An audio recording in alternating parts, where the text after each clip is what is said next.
What is up, YouTube? We are live out at Covert Bee Cave in beautiful Bee Cave, Texas, and it is finally game day. This is the Texas Sports Unfiltered pre-game show. BK alongside Bucky Godbolt, our man Brock Engineering here out at Covert, and we are getting you ready for game one of the 2023 season as the Texas Longhorns get set to take on the Rice Owls. 2:30 kickoff at DKR Texas Memorial Stadium. Buck, it's been a long time, but it is finally here. Happy game day, my friend. Yeah, and the same to you. And to the Covert family, thank you. The motor company, thank you so very much for having us out here. But it is game day. We look forward to being here. We look forward to being with you all season long right here out in beautiful Bee Cave. That's right, Texas, USA, America. We are live, and it is going to be an awful lot of fun. We got a lot to do. We got a lot to talk about. Game one, the most important game is game one. You know, that most important step in a journey, BK, is the first step. And for the Texas Longhorns, 2023, this is their first step right here. Absolutely, absolutely. Taking on the Rice Owls, Texas, a 35-point favorite in this one. Everybody knows what's coming up next week, but like you said, Buck, the Longhorns have to take care of business today. Texas has not lost to Rice since 1994. Who was on the sideline the last time Texas lost to Rice? That would be me. Yeah, you can blame Makovic. You don't have to blame yourself.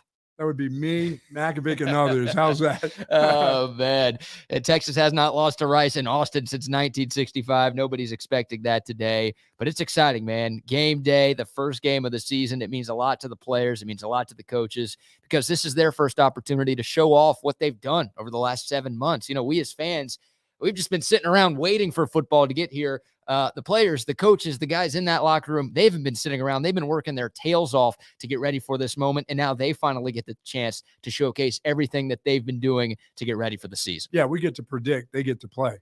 They have to make it come true. And I know they have big things in mind. And getting to the Big 12 championship is probably number one.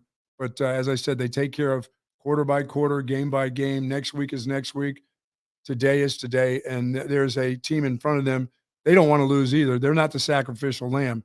Now, for some, it may be the sacrificial lamb, but for the young men that will be playing in this game, they're here to win. They're here to try to get it done, the Rice Owls. But for the Texas, there are bigger things that they're going to be shooting for. But it all still starts with game number one, BK. Absolutely. The Longhorns and the Rice Owls. We've got a 2-hour pregame show, so we'll be taking you all the way until 2 o'clock right here on Texas Sports Unfiltered. We appreciate y'all tuning in on YouTube. We appreciate y'all tuning in on the free Texas Sports Unfiltered app, and we've got a pretty badass studio. Yes, we do. Thanks to our friends at Covert Bee Cave. We really appreciate them for having us out. And we will also have a post-game show after the game. A friendly reminder, join Trey Elling and Kevin Dunn for the post-game show immediately after the clock hits triple zeros at the end of the fourth quarter. We will have you set wire-to-wire coverage right here on Texas Sports Unfiltered. All right, Brock. We've got some audio to play, if you would be so kind. We're going to start with cut number 4. We'll let you hear from the head coach a few different times over the course of today's pregame show. Here is Steve Sarkisian. This was his opening comments about the Rice Owls on Thursday. As I touched on Monday, it's an exciting time. And I think our players did a really good job this week of being present day in and day out. It was something that we really challenged them with. You know, we came in Monday morning for the team meeting. You could feel that everybody was a little giddy. They were excited. They knew it was game week. They wanted it to be game day on Monday. And the reality of it is we needed a good week of preparation. And we just challenged them to be present each day and to focus on what we were working on today. And I think that they did that all the way up and through practice this morning, really kind of focused on what they need to do. Ultimately, we're going to learn a lot about our team here on Saturday, of kind of who's in the right mental space, who's in the right physical space to perform. I think we have a pretty good understanding of some of the veterans, but I think there's a lot to be learned about for some of the new players that we're going to be counting on this season. So we're excited about it. We're excited for the season.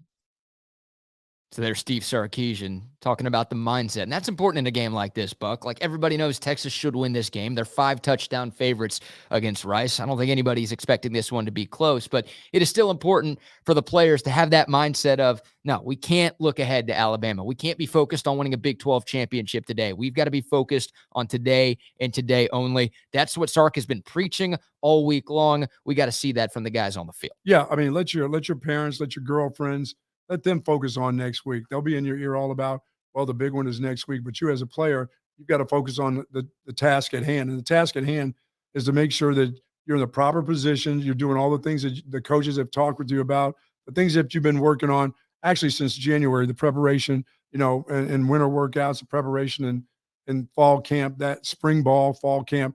That's what you have to work on as a player. And that's what the head coach is expecting to see. And that's what all the coaches are expecting to see. They're expecting to see individuals do the things that really makes a team come together and win football games. And that all starts today. Absolutely. Let's start with the quarterback, shall we? Quinn Ewers, his second season as the starting quarterback at the University of Texas. Last year, very up and down, right? He got off to a tremendous start to the year, had a great first game against ULM, had a great first quarter against Alabama. I mean, he was picking Nick Saban's defense apart. He goes down with the collarbone injury, has to miss the next 3.5 games, comes back. The Oklahoma game, he's awesome. Texas beats Oklahoma 49-0. Every Longhorn fan remembers that game incredibly well. And then Quinn Ewers, it felt like he was on top of the world. And we as Texas fans are like, oh, man, we are set at the quarterback position for the next couple of years. This guy is the guy. All the hype around him coming out of high school is legit, and we're good. Well, the second half of the season, we saw a lot of inconsistencies from the starting quarterback at Texas. Quinn Ewers has completely transformed his body. He's lost about 20 pounds. He obviously cut the mullet. That was such a part of his brand, both in high school and last year. He's a different quarterback, Buck. We've heard a lot about it throughout fall camp. He's talked about it. His teammates have talked about it. Sark has talked about it. Now we get to see Quinn Ewers be about it today. What do you want to see from QB1 against Rice? Well, I want to see this young man in the leadership role that he's supposed to be in as the quarterback of the University of Texas football team. He needs to be the leader. He needs to show leadership whether things are going good or whether something happens bad. Hopefully nothing no catastrophes, but there are going to be some peaks and some valleys for this young man during the course of today, not just throughout the season, but today you'll find there'll be things that aren't quite going his way. How he handles those things, that will be the most important thing that I'm looking for today. Not just his accuracy and the other things, but his leadership skills, how he leads this football team when he's not on the field. What's he going to do on the sideline? Is he going to be leading the defense? He is the leader. He's the true leader of the football team, which most quarterbacks are. And they don't only lead the offense, they lead the entire football team. So I'm going to be looking for his ability to lead this entire football team today. And I think he'll do that. I think he showed a lot of maturity. I think I saw that. We didn't get to see much of spring ball, but I saw that in the media availability in the spring when he met with the media of the Big 12. He looked like the kid that wanted, put this on my shoulders. I think I can take this now. I've done all the things that I needed to do to happen, whether it's cutting my hair, which I didn't really give a damn about. Cutting your hair, who cares? I mean, his body physically looks like he's ready to go. He looks like he's mentally prepared to play. But that was very, very important. Last year, I think this football team put all that stuff on his shoulders, and he wasn't ready to carry that. They had a number of players, Bijan Robinson, Roshan Johnson. They had guys that could carry that load. This kid wasn't able to do that. But I can tell by the way he handles his media events that he can handle it now. Just bring it to me. Put it on my shoulders. I can carry this football team, and that's good to see. Yeah, Buck, it's not only the look that's different for Quinn Ewers in 2023. It is the personality. It is the mindset that you talked about. And I do think he's a much better leader now for this Texas team this year than he was last year. And it's understandable that he had that deer in the headlights type of look at times last year. I mean, we're talking about a guy that should have been a true freshman. We're talking about a guy that basically hadn't played a season of football in the last 2 years. He was trying to make his way on campus for the very first time, right? Learning where everything is, learning where his classes are, learn his teammates, and then obviously go be quarterback at the University of Texas. That's a big deal. He's got that stuff all figured out now, right? He's got that year under his belt. He knows his role. He knows the offense. He knows the guys in the locker room. That stuff's not an excuse for Quinn Ewers, but I don't expect that to be a problem. I think he's just going to be more cool, calm, and collected, both on the field, but also off the field too. Yeah, and this has been something that Coach Sarkisian has tried to develop with him. I mean, second year in this offense, he should understand where the ball should go, where the ball shouldn't go, I mean, who's the second receiver? Who's my third look? I mean, he needs to understand every part, every aspect of what this offense is about. And I think now he's had enough time to do that. Now it's all about a matter of getting it done in games and not just on the practice field. Absolutely. And we're looking for Quinn Ewers to stay healthy today too, right? I mean, that's a big thing for both teams, but of course for the University of Texas, you hope nobody gets hurt. Obviously the heat is going to be a major, major factor this afternoon. It's not a factor here as you are wearing a blanket out at Covert Bee Cave. What is that, a quilt? What do we have there? It is a quilt. This is when I crossed the border and came back. That's right. Did you steal that from someone? I got 6 of these for like $5. Is that quilt illegal? Yes, it is. Interesting. Yeah, it's chilly in here. We've got great AC out at Covert Bee Cave. This place is unbelievable, man. It's like a dream when you sit here. It's like our own studio. We have our own YouTube studio right here in front of everybody today. And I know, once again, I can't thank the Covert family for what they've done for us, and Dan Covert, and of course Mike and Stacy. I mean, these people have today off. Some of them, they are here for us. They're on their day off where they could be out shooting birds. Yep. And they've got the AC working in here. The AC is not going to be existent on the field at DKR. I mean, it's going to be over 100, but on the field, on the turf, it's going to be at 130, 140, 150. It's going to be insane. So, and that's a part of Quinn Ewers. That's a part of the things that when we talk about it, where is he going to be? Is he going to be over at the Gatorade stand, or will he be rooting on the defense when the defense is out on the field? Those are part of those leadership. Those are those small things that really, really mount to big things and really brings you closer and closer to the team. As I said, Quinn Ewers is not just the quarterback of the offense. He's the leader of the team. He's the guy who controls what the defense does too, and how they feel about him. So this is a big test for him, even in game number 1. I know they're playing against Rice, and people will say, well, this isn't a big test. They're all big tests. Every time he steps on the field, when he wears that burnt orange, it will be a test for him, and he'll get one today. Forget just today. What are your expectations for Quinn Ewers this season? Do we expect him to be more consistent than he was last year? Could he be in the running for Conference Player of the Year? Some people think he could be a dark horse Heisman contender this year. If you look at the Vegas odds, he's kind of top 5 or 6 in terms of those to win the most prestigious individual award in college football. You think we could see that type of season from Quinn this year? Well, if he can get this football team to a Big 12 championship game, yes, big things will happen for him, because it's going to all be – he'll be surrounded by some really talented wide receivers, still some talented running backs. Even though 2 of the great ones are gone, he will still be surrounded by some good – and an offensive line that should be fabulous in year number 2 as they get together as youngsters and start to become men on that offensive line. He should have a big year. It's all about what Quinn does himself. Is he going to is he going to do the fundamentals of the quarterback position well enough to get to those places that you talk about him getting? Can he get to New York? Well, sure he can get to New York. If this team does well and he brings this team along with him, sure he can. He can break all kinds of records. He's got the opportunity to do a lot of great things at Texas, and it starts today. And it starts with a team that a lot of people are kind of doubting, thinking that, wow, what a nice scrimmage this is for him. Been a hard week of practice. Probably a week of practice was harder than this football game is going to be. But the speed of the game changes when that uniform on the other side of you is different.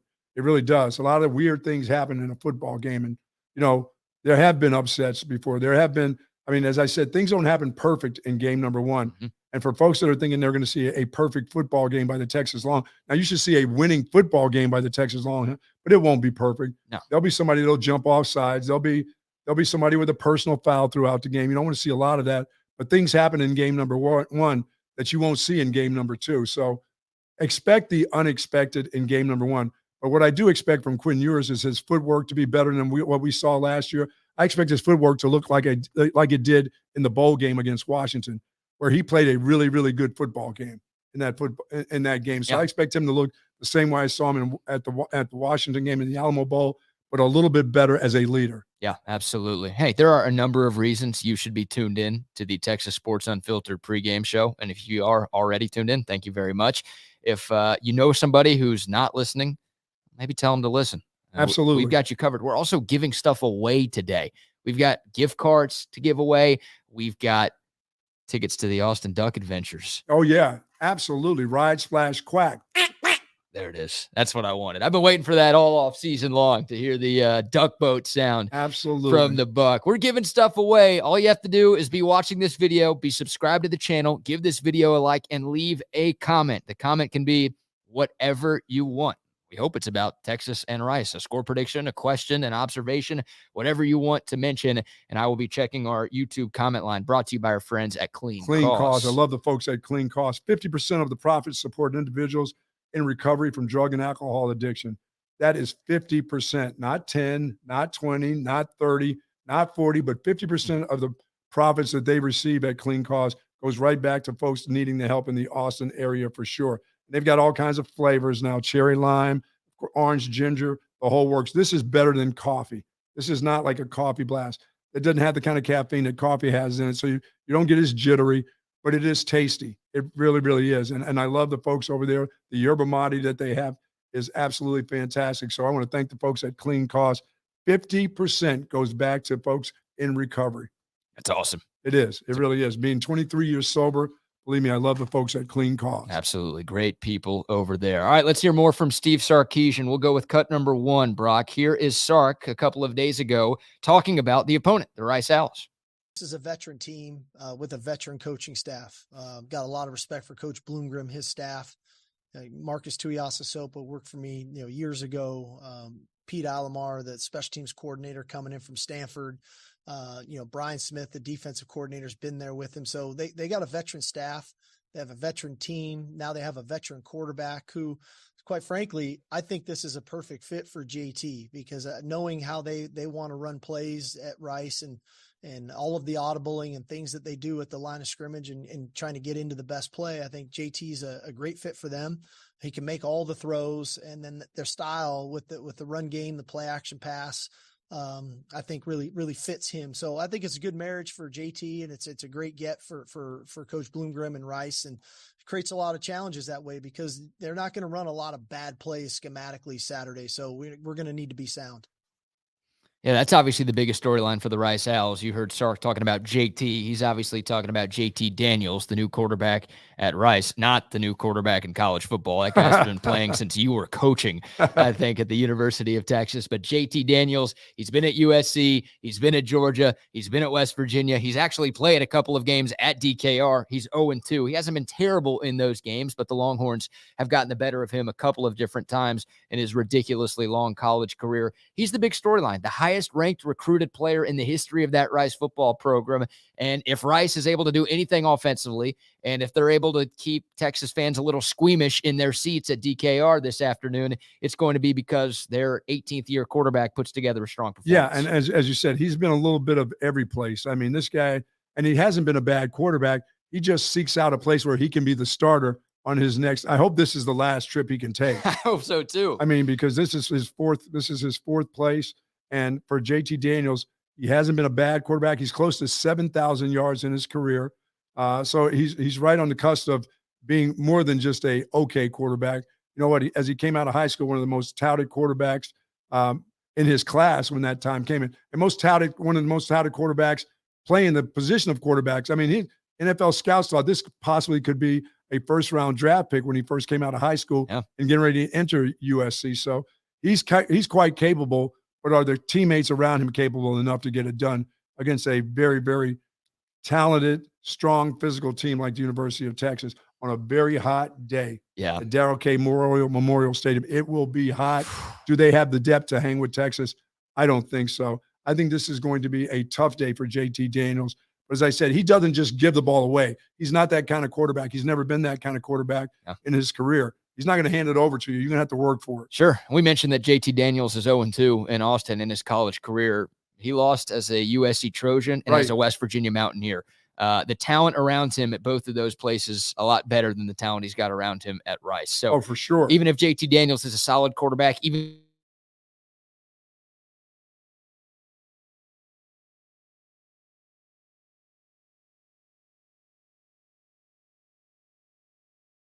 You will. and some air conditioning. You're Alstat Bill. You would definitely be there today. 100%. He might not be phased, but the rest of that Rice bunch, like that, they're just going to be overmatched. And usually when you talk about games like this, when you've got a top 10 to 15 powerhouse program going up against a smaller G5 school, you notice the biggest difference on the offensive and defensive lines. Well, there's no doubt. I mean, what do they do? I mean, they're going to have to sacrifice something to gain something.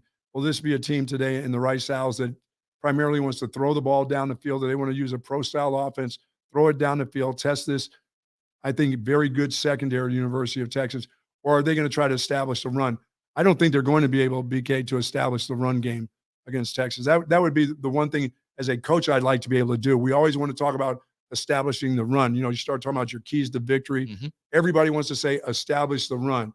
Well, you can't beat your head against the wall trying to establish your run against a powerful defensive line like the University of Texas. So you're going to have to take some chances. JT Daniels is going to have to throw the ball down the field. He's got Luke McCaffrey, brother of, that's right, that's his brother, wide receiver Luke McCaffrey. There's one of the kids that you can't let get loose. So you got to, you got to pick your poison. And the poison I think they're trying to pick is better than the poison of running the ball and banging your head against the wall. You're absolutely, you're right. They can't do that. They're not going to have a day of running against this Texas defense. There was a game that Rice played last year against UTSA where they had 32 carries for 5 yards. Yes. That's what I want to see in the stat line today for this Texas defense, right? Like, okay, it doesn't need to only be 5 yards, but I want this Texas defensive line to dominate. And you're right, like you, I'm curious to see what Mike Bloomgren and Rice is going to try to do on offense to move the ball against this Texas defense, because there's no doubt Texas's defense is incredibly talented and Rice is overmatched from just an on-paper talent standpoint. But what is their game plan? Do they try to run the football, control the clock? That's usually the David versus Goliath type of blueprint like you're talking about. Or do they use their best player? Like JT Daniels is their best player. Luke McCaffrey is their second best player on offense. Do they try to use the pass to set up the run a little bit against this Texas defense? I don't know.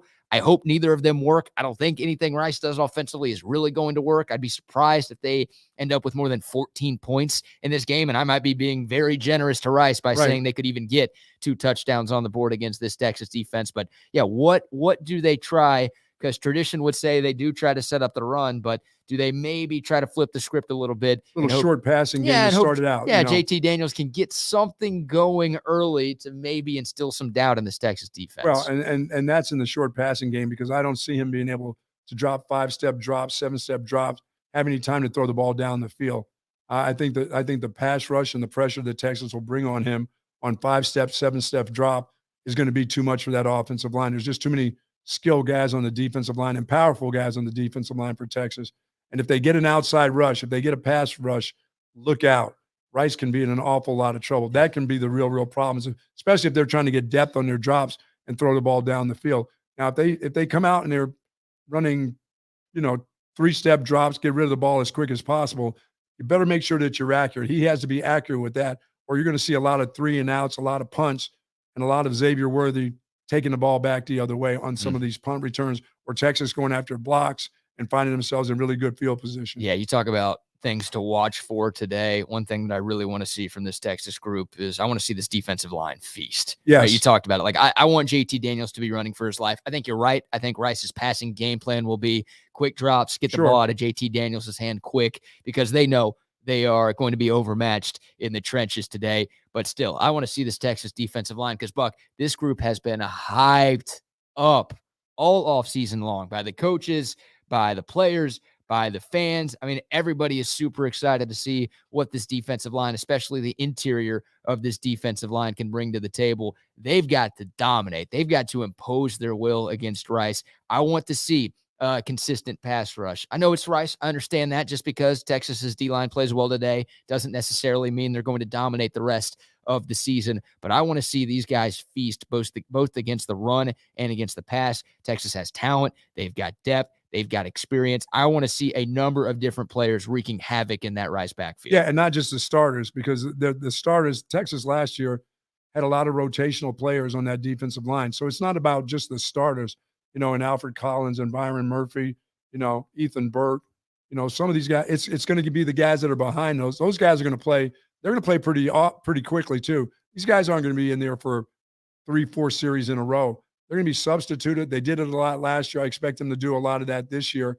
With these guys another year older and another year into the scheme of what they're doing defensively, I expect to see a lot of players on that Texas, and especially the defensive line, a lot of rotation in a game that's going to be so very, very hot today. Rice, on the other hand, BK, they have offensive line-wise, they're little. Yep. That's a little group. We're talking about a team that, when you're having guys that are 270, maybe a couple 300-pounders, but not very many of them height-wise. You're talking about guys 6'2", 6'3". We're not talking about 6'6", 6'7" players. They've got one guy that's 6'7". Other than that, they're 6'4", 6'3". That's going to be tough on them, with the reach of some of these guys on the Texas defense. Alfred Collins will be able to reach over guys and grab the quarterback, grab the running back. And you may see a lot of that, and we need to see a lot of that today. Yeah, well, that's one of those guys that we need to see a lot from, Yes. right? Alfred Collins, you talk about guys being hyped up this offseason. I'm not sure there was anybody on this Texas defense throughout the course of fall camp that has received more praise than big number 95. We've talked about it a lot on our show on Texas Sports Unfiltered. By the way, you can catch Bucky and BK weekday mornings from 8 to 10. And starting on Monday, we'll have live local content from 8 a.m. to 5 p.m. All day long. All day long. So keep it locked in. Tell your friends and enemies, as our guy Chip Brown would say. Keep spreading the word. This is the only place you need to be getting your Texas Longhorn content. But Alfred Collins, man, that is the guy that we need to see a lot. Oh, hell, I'll today. come out of the box right now and say that's going to be my defensive player of the game anyway. We Really? might as well start that. I mean, sure. Okay. I mean, we're going to talk about it anyway. Who do we think? We have sponsors for these wonderful deals that we're doing. But I'm just going to say this. To me, might as well start right out of the blocks with that guy being the defensive player of the game. If he can't show that against this group at Rice, because we have been waiting and waiting and waiting, and not everybody develops in their first 2 years or 3 years.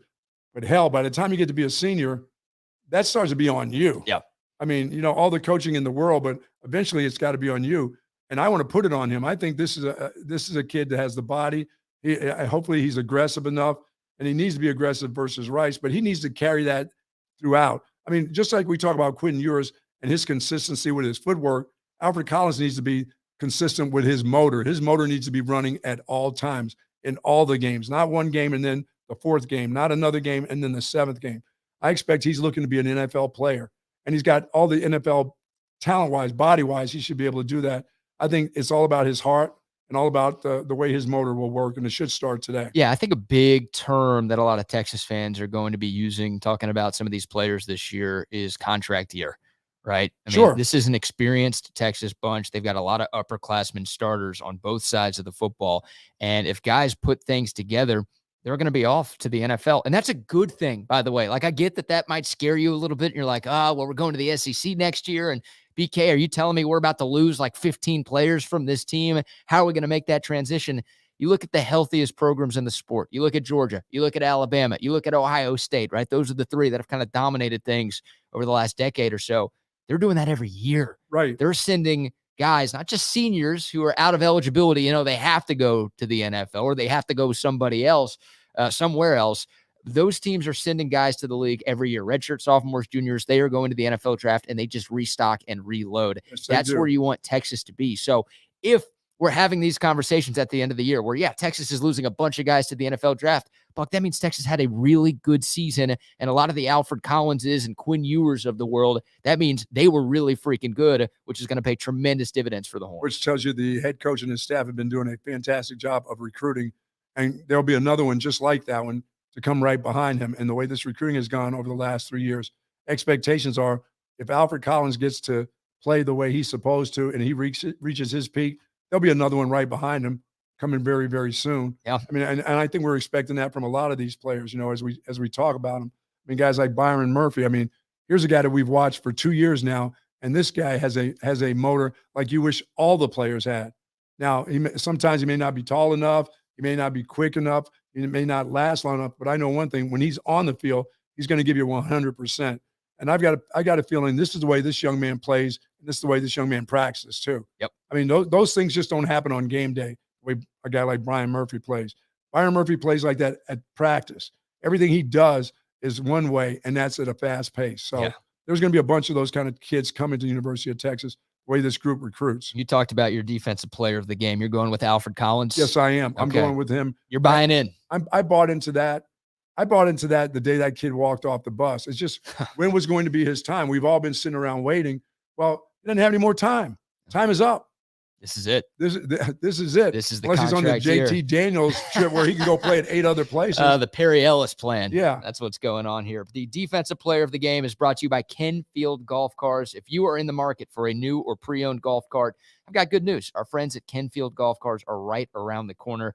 Founded in 1979, they have an unparalleled selection of different golf carts available, both new and used, and they want to turn your golf cart ideas into reality. No job too big, no job too small for the great team there. If you've got an existing golf cart and you want to upgrade it, or if you want to build your own new golf cart, nobody does it better than our friends at Kenfield Golf Cars. Check out their website, kenfieldgolfcars.com, or give them a call, 512-258-8515.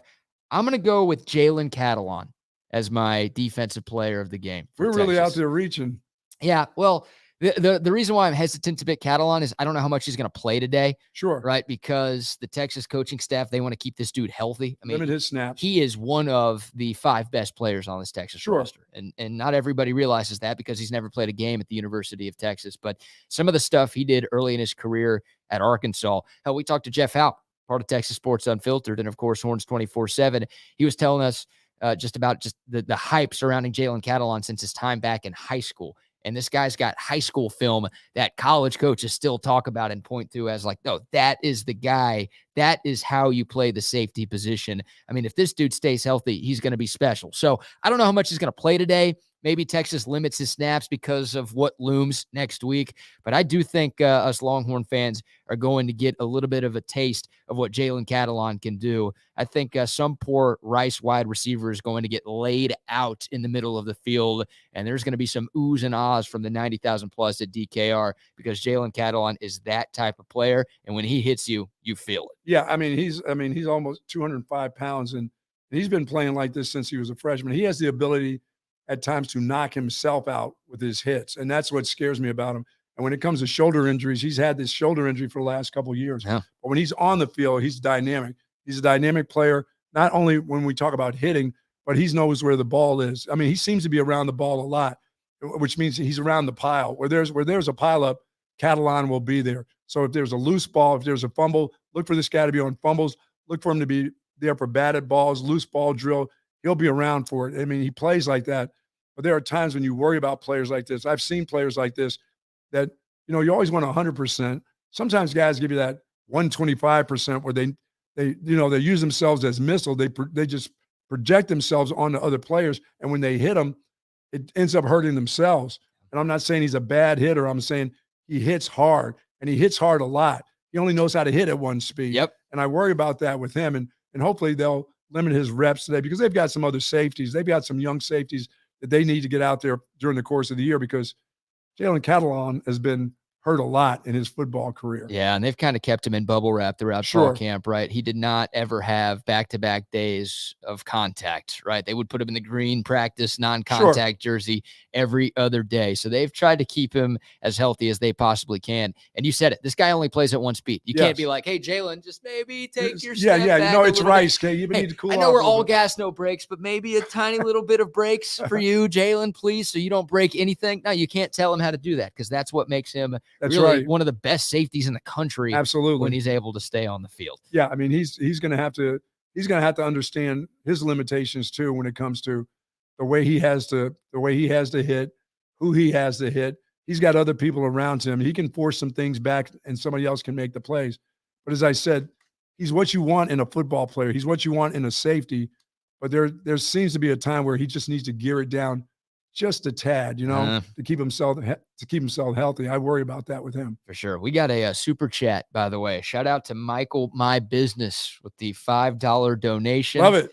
We need to blow this channel up. Love the content and commentary. God bless y'all. Hook 'em. God bless you, Michael. Thank you, Michael. Appreciate that. And hook 'em. Absolutely. Thank you for those kind words, and thank you for supporting Texas Sports Unfiltered. Buck, I owe you an apology as we hit our first scoreboard update brought to you by our friends at Moonshine Patio Bar and Grill. Yeah. I told you right before we got on today that the TCU Colorado game was a night game.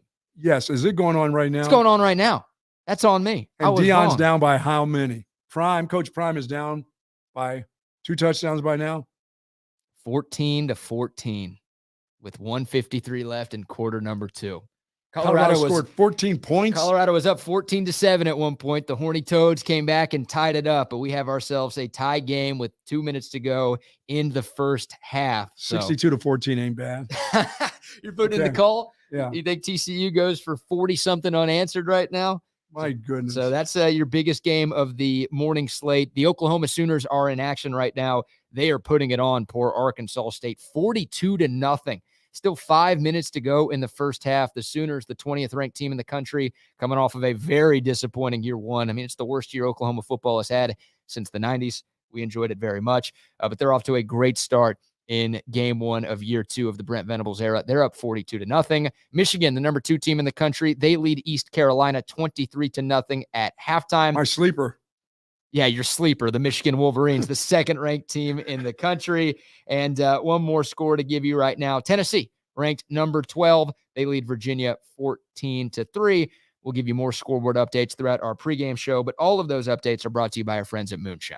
Yeah, of course. Moonshine Patio Bar and Grill, providing comfort and cocktails for over 20 years. 2 locations, one downtown on Red River, and, of course, out at Avery Ranch. And, folks, they've got the famous Sunday brunch that you don't want to miss. Chuck and Larry over there have been doing this, and they've been doing it well. And for you kids, you college kids that are bringing mom and dad to campus, do me a favor on a Sunday. Don't drag them. Well, I'm not against the Waffle House or some of these other places. Take them over to Moonshine Patio Bar and Grill because they're going to pay anyway. It's not like you're paying for your mom and dad when they come into town for a football game or a weekend to see you as a college student.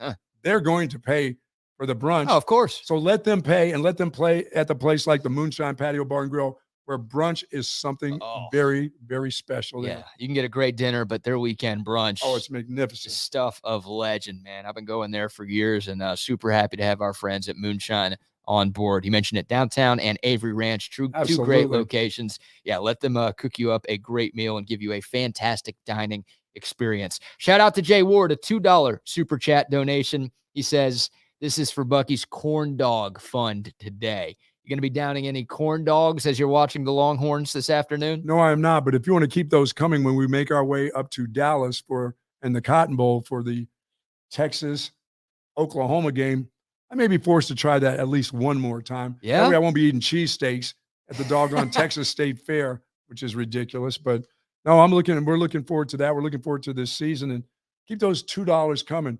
Maybe I'll have 2 corny dogs. Whoa. No. What did the corn dogs remind you of? That little red rocket thing, like the little puppies when they get all weirded out and excited.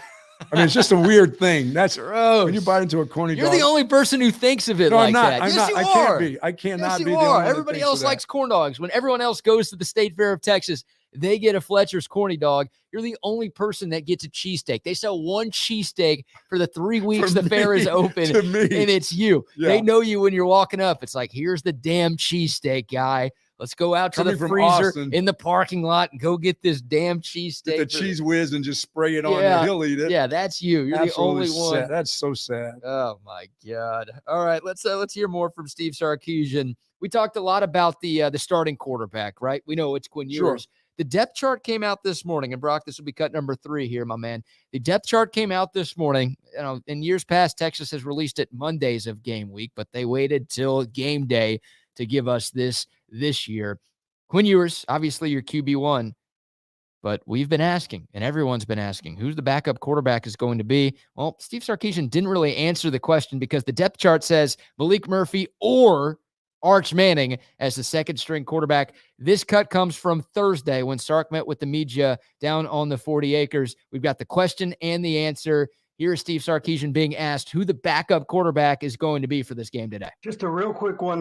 Malik or Arch, did either of them separate? Did either of them earn that backup spot for this week? We'll find out.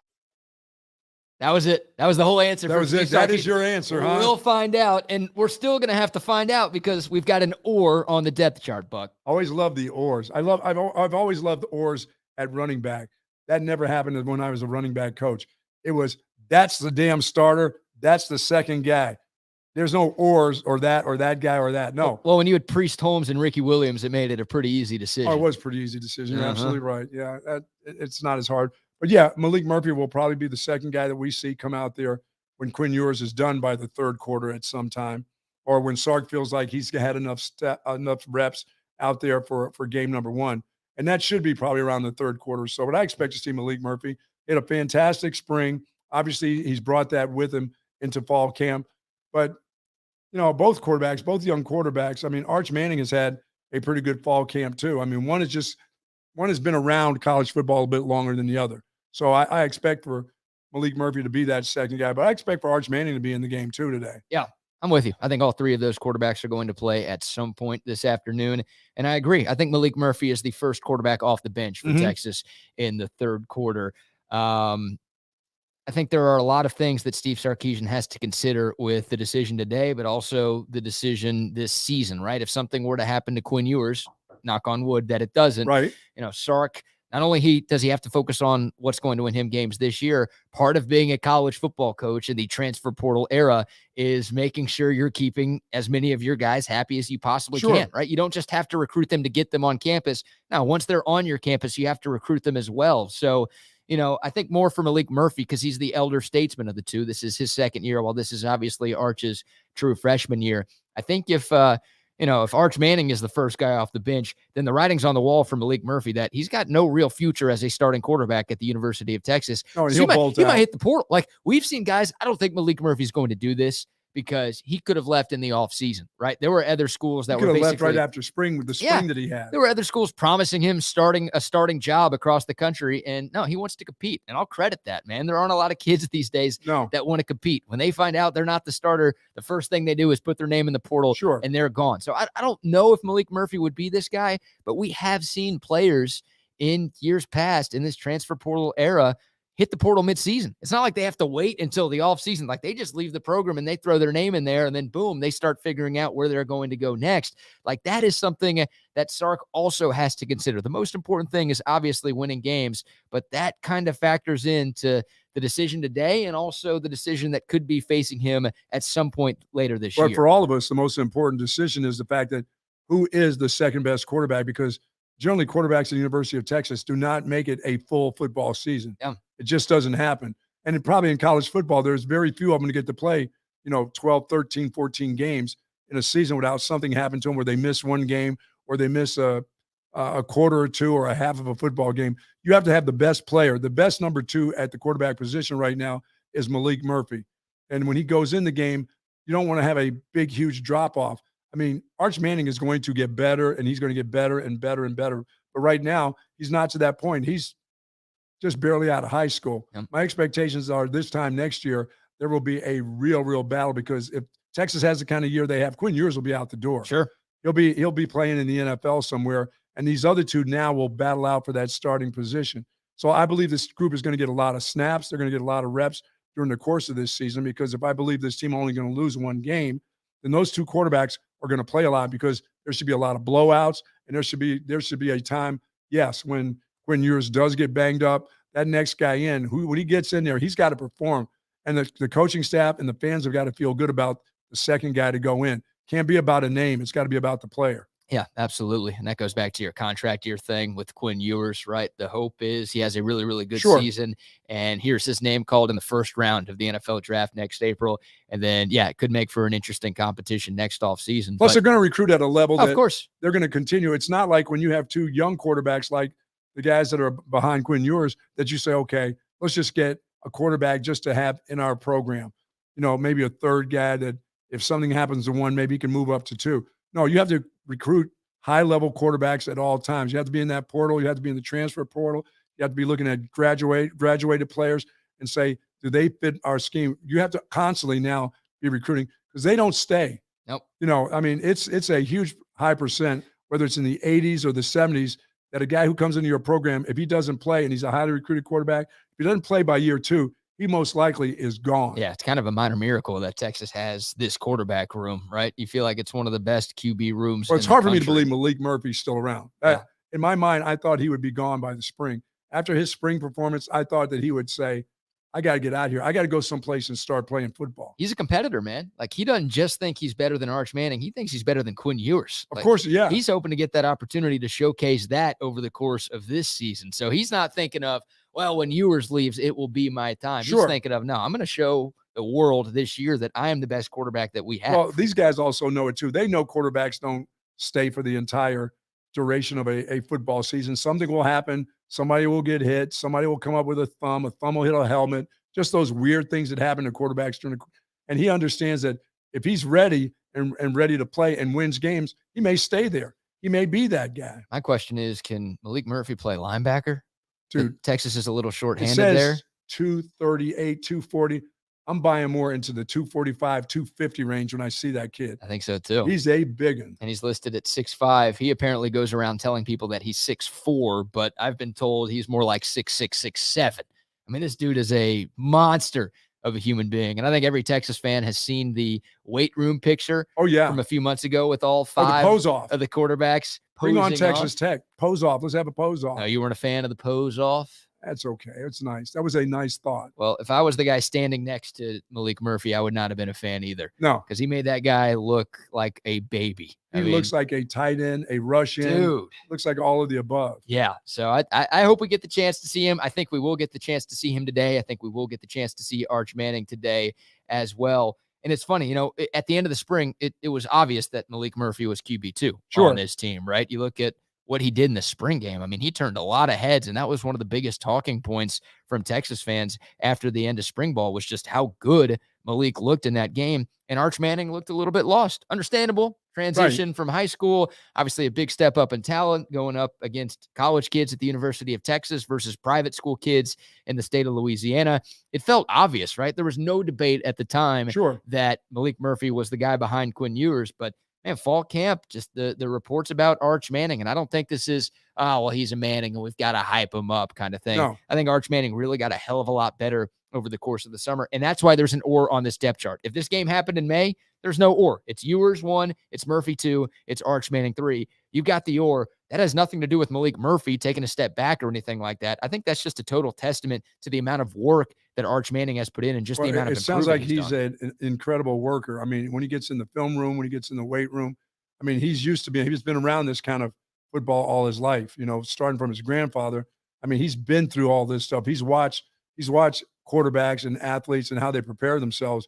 And he knows there's not a day he can waste when it comes to film work, when it comes to workouts, when it comes to worrying about your footwork. He's done all those things. It's just a matter of the speed of the game, as you said. And I don't know about the private school he came from, but I guarantee you it's not like playing 5A football in the state of Texas or in California. Right. It's a little bit different. So he's getting used to the speed of the game. He's getting used to the speed of the opposing players and the defensive backs and to the speed of what his wide receivers are like compared to the high school kids that he threw to. So he's going to get better. There's no doubt about it. I mean, you're not the player of the year. You're not the number one recruit in the nation for nothing. Right. People understood where he went to school. They understood that when they took him, they were going to take a chance. Some would have played him right now. He'd be the starter in a lot of places. And I'm glad he's not the starter at Texas. No, I'm very much glad he's not the starter. He can develop, let him sit and develop into a great football player. Yeah, it has nothing to do with Arch. It's just I don't want a true freshman quarterback starting ever. You want that guy to develop, to learn a little bit from somebody else and then get his opportunity. I only want Bryce Young starting. Yeah. He didn't start as a true freshman. That's right. He sat for a year too. And Mac Jones. A lot of people just assumed when Bryce Young got to Bama that he was going to be the guy because he was so highly touted. And Mac Jones was this 3-star kind of chubby kid.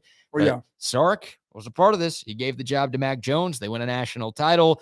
Devontae Smith wins the Heisman. That offense is great. Of course, he's playing for the New England Patriots right now. Yep, and Sark gets the head coaching job at Texas in large part because of that decision he made and what he was able to do at the University of Alabama.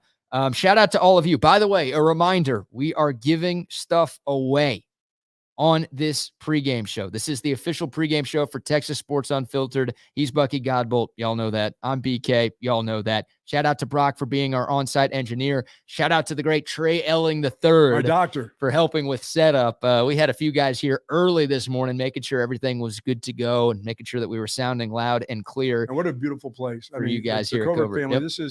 This is first class what they've done for us and being a part of Texas Sports Unfiltered. Dan Covert has jumped in there with both feet, and his entire staff also. They've been a big part of our setup. And as we were getting together this week, and Dan's been right there every step of the way. He's helped us with other sponsors, but most of all, he's wanted us here. He wanted us to do every show in this building. Yeah.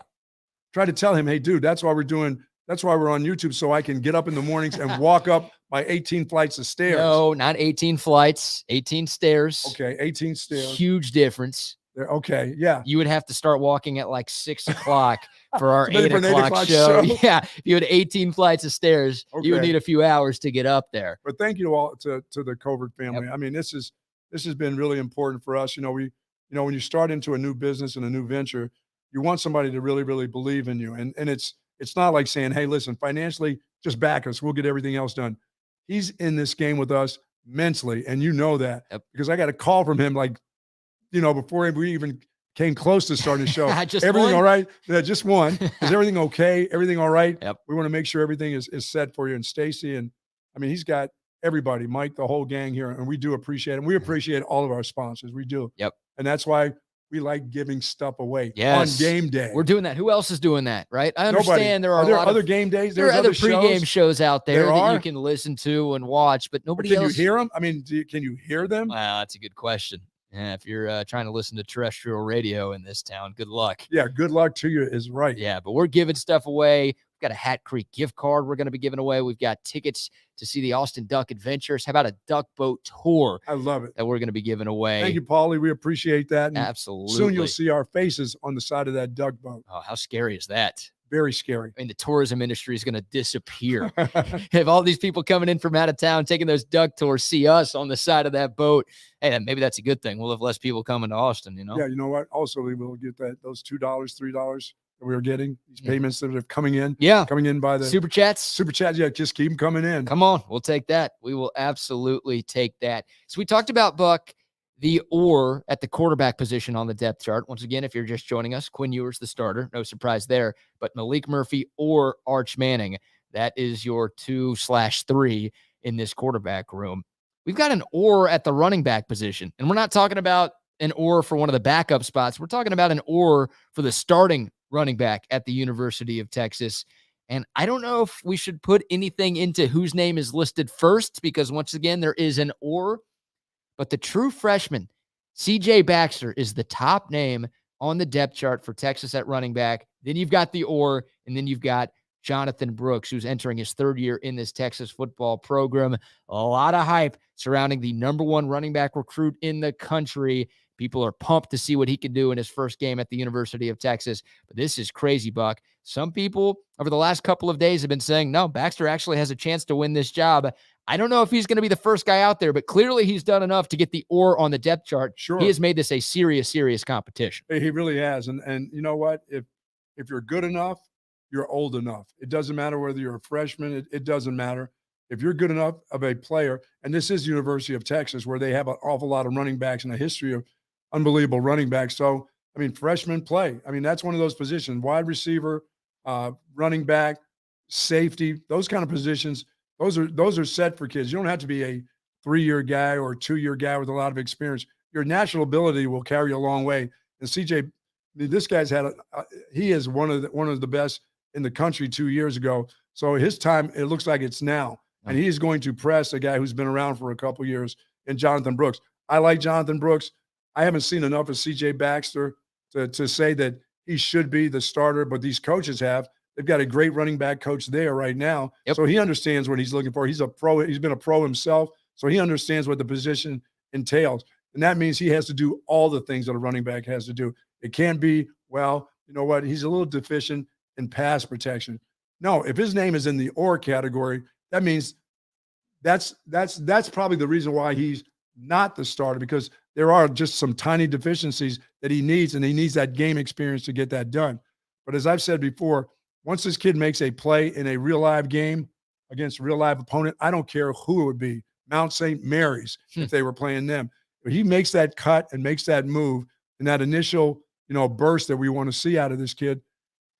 There's no looking back. 6'1", 218, the height and weight for CJ Baxter. Jonathan Brooks listed at 6 foot 207. So, yeah, the hype around CJ Baxter is real. And I'm a Jonathan Brooks fan. I am too. I've been saying all offseason long that he is going to be RB1 for this Texas team. I loved what I saw from him last year. Now, most of it was in mop-up duty. Sure. I did like what he showed in the bowl game when Bijan and Rojo were opting out. before Jonathan Brooks obviously got hurt towards the end of that one. I mean, Brooks averaged more than 6 yards a carry. Yeah, my only doubt about him, BK, was does he have that legitimate straight-out speed? And I saw that in a number of games when he came in late in the games. I mean, if you're fast, you're just fast. That means you're fast against anybody. And I saw him take screens and quick screens outside and get through the alleys, and nobody caught him. And I've also seen him inside the tackles, his inside the tackle runs. He's not Bijan Robinson. Nobody is. And they are going to miss that production, by the way. As much as we're talking about these two young guys right here and how good they are and how they're battling for a position, that position at running back, you're going to miss an awful lot of production out of what Bijan Robinson and Roschon Johnson brought to you. That's hard to make up. But these two guys themselves can get that done. I'd like to see Jonathan Brooks be the first guy out, just on the fact that he's been around a little bit longer. You know, he's paid his dues. But guys, like I said, when it comes to running backs, if you show that flash and you can get it done and you can do all the things that a running back has to do within the framework of what the offense is asking you to do, pass, protect my quarterback, don't get my quarterback killed. Oh. Don't fumble the ball, protect our ball. It's not your ball, it's our ball. So protect our ball. And you can do those kind of things, then, you know, now you've got 4 years of a great one, you know, and he only gets better at time. I mean, these running backs that come to Texas, they only get better as time goes on. And if the quicker you get him going, the better. Jonathan Brooks, I'm not saying he has a ceiling, but it sounds like this young man's ceiling is very, very high. Yeah. CJ Baxter. So if he's ready to go, he's going to get loose anyway in this football game. Sure. Both of those guys are going to play a ton. There's no doubt about it. And we'll see plenty of Keelan Robinson. We'll see plenty of Jaden Blue as well. I mean, Texas is going to play a lot of its players in this game, and you would hope by the time we starter at running back at Texas, that's a big deal. Yeah. I mean, look, it matters more who starts next week in Tuscaloosa. Sure. Right? Because, you know, you would think that guy is going to get the bulk of the run. Once again, BK, we're talking about another position that those guys don't last the entire season. You can't expect one running back to make it through an entire season playing at this level in the Big 12 and then playing some of the games that you'll be playing, like going to Tuscaloosa next week. Well, Texas was fortunate with Bijan Robinson throughout his college career, mainly staying healthy. I mean, I was watching Trey's kid actually was in here earlier, helping us set up earlier today. Watching the highlights? We were watching some Bijan highlights, and one of the ones that showed up was that hit he took in Lubbock where he got flipped up in the air and landed on his head. You know, that tackle. Move. That would have killed all three of us here. That would have killed everybody watching right now and everybody listening to the sound of my voice. Like, we would still be flat on the field in Lubbock if we sustained that. And what does Bijan do? Well, he just got up and he was perfectly fine. Texas has actually had some good health in that running back room over the last couple of years to go along with the tremendous knock on talent. wood, they've had some good health throughout this fall camp. Yep. I mean, generally at fall camps, you know, you lose somebody to a catastrophic knee injury or somebody high ankle sprain that you won't see for 6 or 7 weeks. This group has been relatively healthy. I know they got to be tired because at this time of the year, you get a little bit tired before the season starts. But that other jersey on the other side will perk you up for a matter of weeks. But this group's been very, very fortunate. They've done some that means they're training their workouts. You know, their strength and conditioning coaches have done a fantastic job on them. We haven't heard about any big injuries. No, according to Steve Sarkisian, there's only one player who is unavailable for the Longhorns today, and that's Maurice Blackwell. We found out, I think, late last week that he's going to miss the first couple of weeks of this season. That's a big loss for Texas at a position that Texas doesn't have a lot of depth at linebacker. I mean, Mo Blackwell was going to play plenty today, but I don't think he was just a guy who was going to be playing in mop-up duty against Rice. I think that guy was going to be a part of the linebacker rotation in Tuscaloosa next week and for the first couple of games of this season. So he will be missed. But outside of that, you're right. This group has stayed very, very healthy, which is fortunate. Let's hear more from Steve Sarkisian. We'll go with cut number 5 here, Brock, because we were talking about the running backs, Buck. And this was interesting. This comes from Monday, and somebody asked Sark about his biggest concern with this football team, and he started talking about the running back position. Naturally, you know, when you lose 2 players in Bijan and Roschon who carried such a bulk of the load for us a year ago, what is that going to look like? How's it going to feel? And I think that's going to be a little bit of a process for us, and that's okay. I think that they've got great players around them. They don't have to go in and try to, some superhuman effort. They just need to do what they've done throughout practice. And I think that we've got a good group there, but ultimately, finding that out. We got a glimpse of it in the bowl game. But I think now having a spring, a summer, a training camp to get themselves ready, I'm looking forward to watching that group play.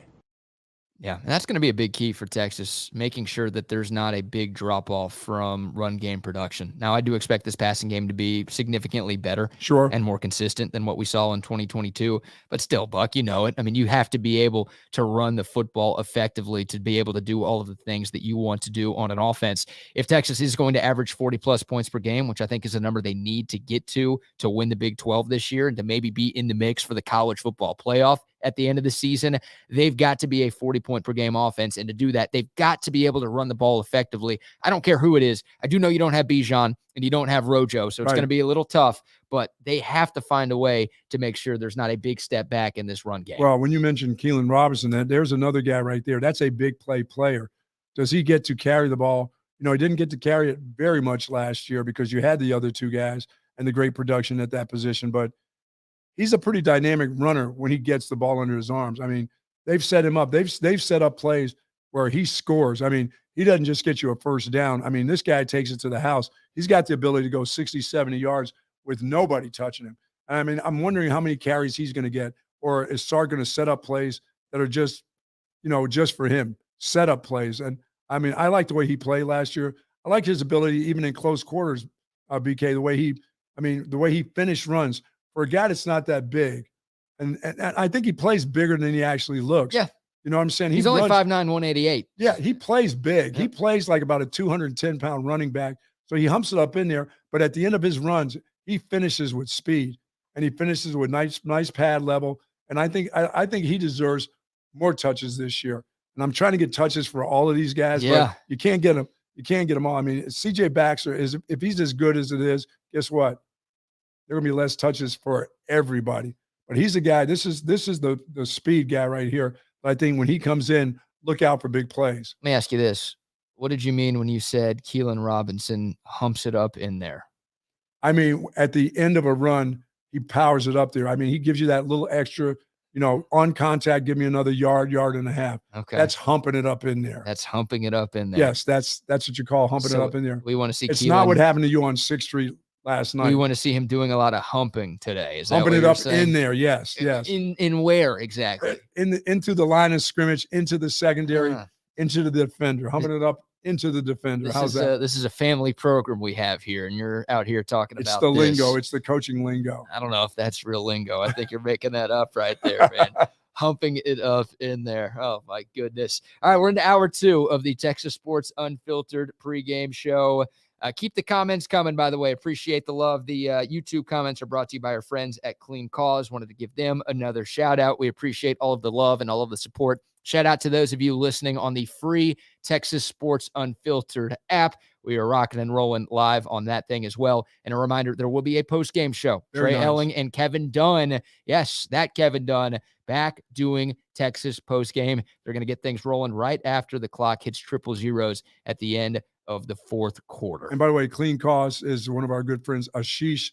You can find Clean Cause at 7-Eleven. There Your we go. Place. There that you is go. my place. That is my place. How about another scoreboard update? We'll give you a couple of more of these throughout the course of our pregame show. These are brought to you by our friends at Moonshine Patio Bar and Grill. It is halftime in Fort Worth, and Coach Prime's Colorado Buffaloes have the lead against the Horny Toads of TCU. 17-14, your score at recess up there at Amon G. Carter Stadium. Buck, was that a 1,000-unit lock by you yesterday, saying that TCU was not only going to beat Colorado, but beat them brakes? badly. Yeah, you said beat the brakes off of Colorado. They were nearly 3 touchdown favorites, and they are trailing at halftime. Coach Prime has his group on the road in game 1, and the Buffaloes are winning. Come on, Sonny, what are you doing? They lost a lot from last year's team. Yes, they did. And they had a lot of good luck break their way in 2022 and route to the college football playoff.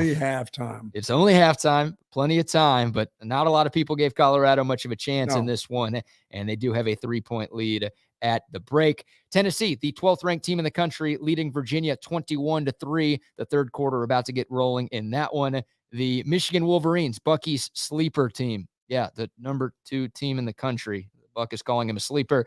They're up on East Carolina 23-0 early in the 3rd quarter. And we've got one Big 12 team in action. I'm double checking, making sure that's true.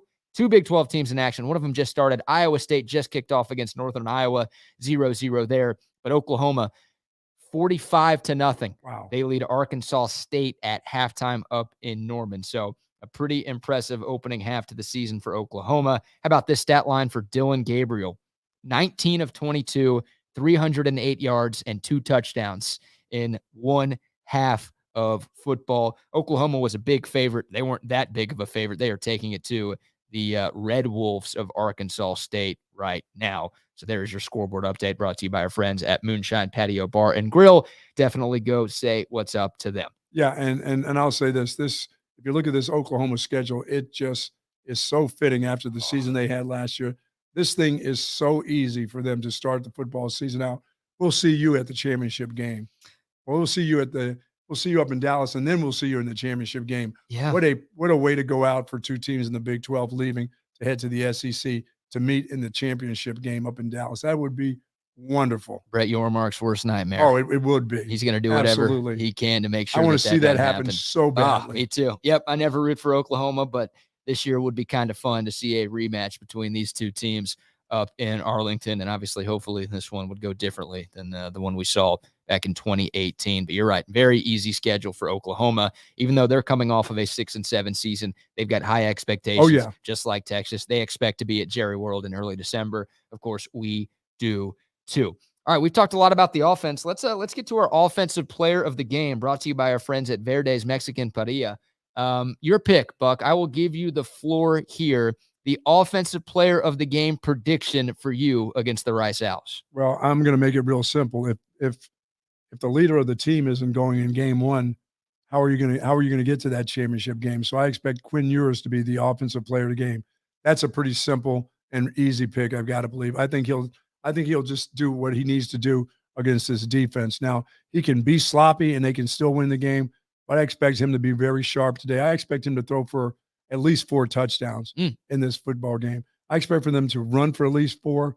I expect for them to throw for at least 4 or 5 touchdowns in the football game. This should be a blowout, and he'll be part of the blowout with his passing today. So I 8 expect touchdowns for Texas. I expect him to be the leader of the pack. Okay. And it's pretty simple, pretty easy to make him that guy. If he throws 4 or 5 touchdowns today, he's probably going to be the most valuable player on everybody's chart, no matter who he throws it to, no matter what the individual who catches the most touchdowns today. But I expect him to be sharp, and I expect him to be the MVP. That's where you should start out your football season. I'd be shocked if Quinn Ewers throws for 4 or 5 touchdowns today. Not because I don't expect because he won't be in the game. Yeah. Look, Texas is going to run the ball. They're going to have some rushing touchdowns. Sure, 4 of those. I think Quinn Ewers has maybe 2 passing touchdowns. I think one of the backups has a passing touchdown, but I think most of the scores that the Longhorns have will be on the ground. So I think Baxter will have 1. I think Brooks will have 1. I think Keelan Robinson might have 1 as well. I mean, I expect Texas to put up points. I think they'll be at least in the 40s, hopefully the 50s in this one this afternoon. But yeah, I don't think Quinn Ewers is going to get to play long enough to throw 5 touchdowns. To throw 5 touchdowns. And I think there will be some goal line situations where Texas is just going to hand the ball off and give it to one of their running backs. But you're right. Like, I hope Quinn Ewers plays well. I hope he is or at least in the conversation for offensive player of the game. Yeah, and I see, for me, I'm not talking about Quinn Ewers throwing them bombs. No. I'm talking about Quinn Ewers throwing 15-yard passes that go for 70 yards, that go for 45 yards for touchdowns.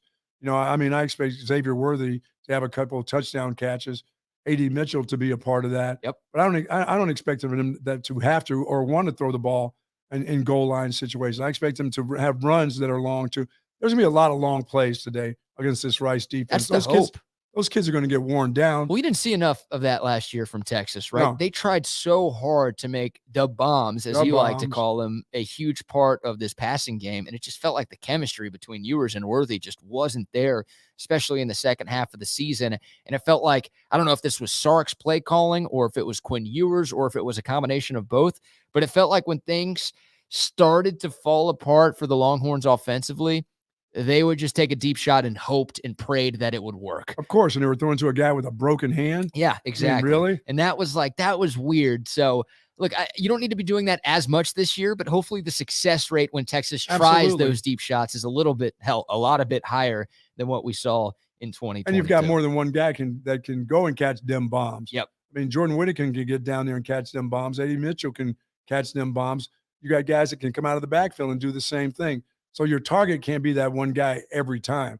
But I expect that one guy that you do target an awful lot to catch a lot of them bombs. And you guys have, hopefully they have their stuff together as a pair that when he throws them on target. And when they do hit him in the hands, he makes the catch. And he doesn't have a broken hand. And you spend your time throwing them bombs to a guy with a broken hand. Yeah, another contract year player for this Texas team, right? Xavier Worthy, if you've looked at some early 2024 mock drafts, you've seen Worthy's name popping up in the first round.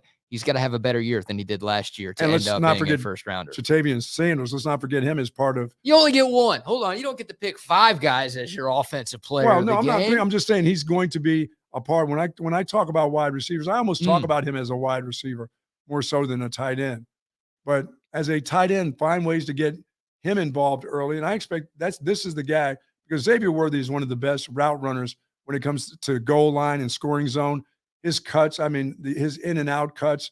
But I expect Sanders to be that guy also catching passes for touchdowns in the scoring zone. We know him, his ability, one-on-one coverage. It's going to be hard to handle him. Any safety, any cornerback, or anybody that's back there in that secondary just covering him whatsoever. So I expect him to be part of catching and scoring touchdowns too. And they don't necessarily have to be, let's have jump balls. Let's have this guy catch on the move and run into the end zone. Yep. So I'm still taking Quinn Ewers. I'm still thinking he's throwing between 4 and 5 touchdown passes a day. Hey, they could come quick. Sure. Sign me up for it. I won't complain if that thing happens. And you're right. All of those guys that you're talking about, Buck, that's what excites me the most about this Texas team in 2023. And we'll see it today against Rice. But man, this group of pass catchers, when you include the tight ends, when you include the running backs with what they can do in the passing game, especially Keelan Robinson, right? That guy could be a receiver, I think, at some colleges across the country.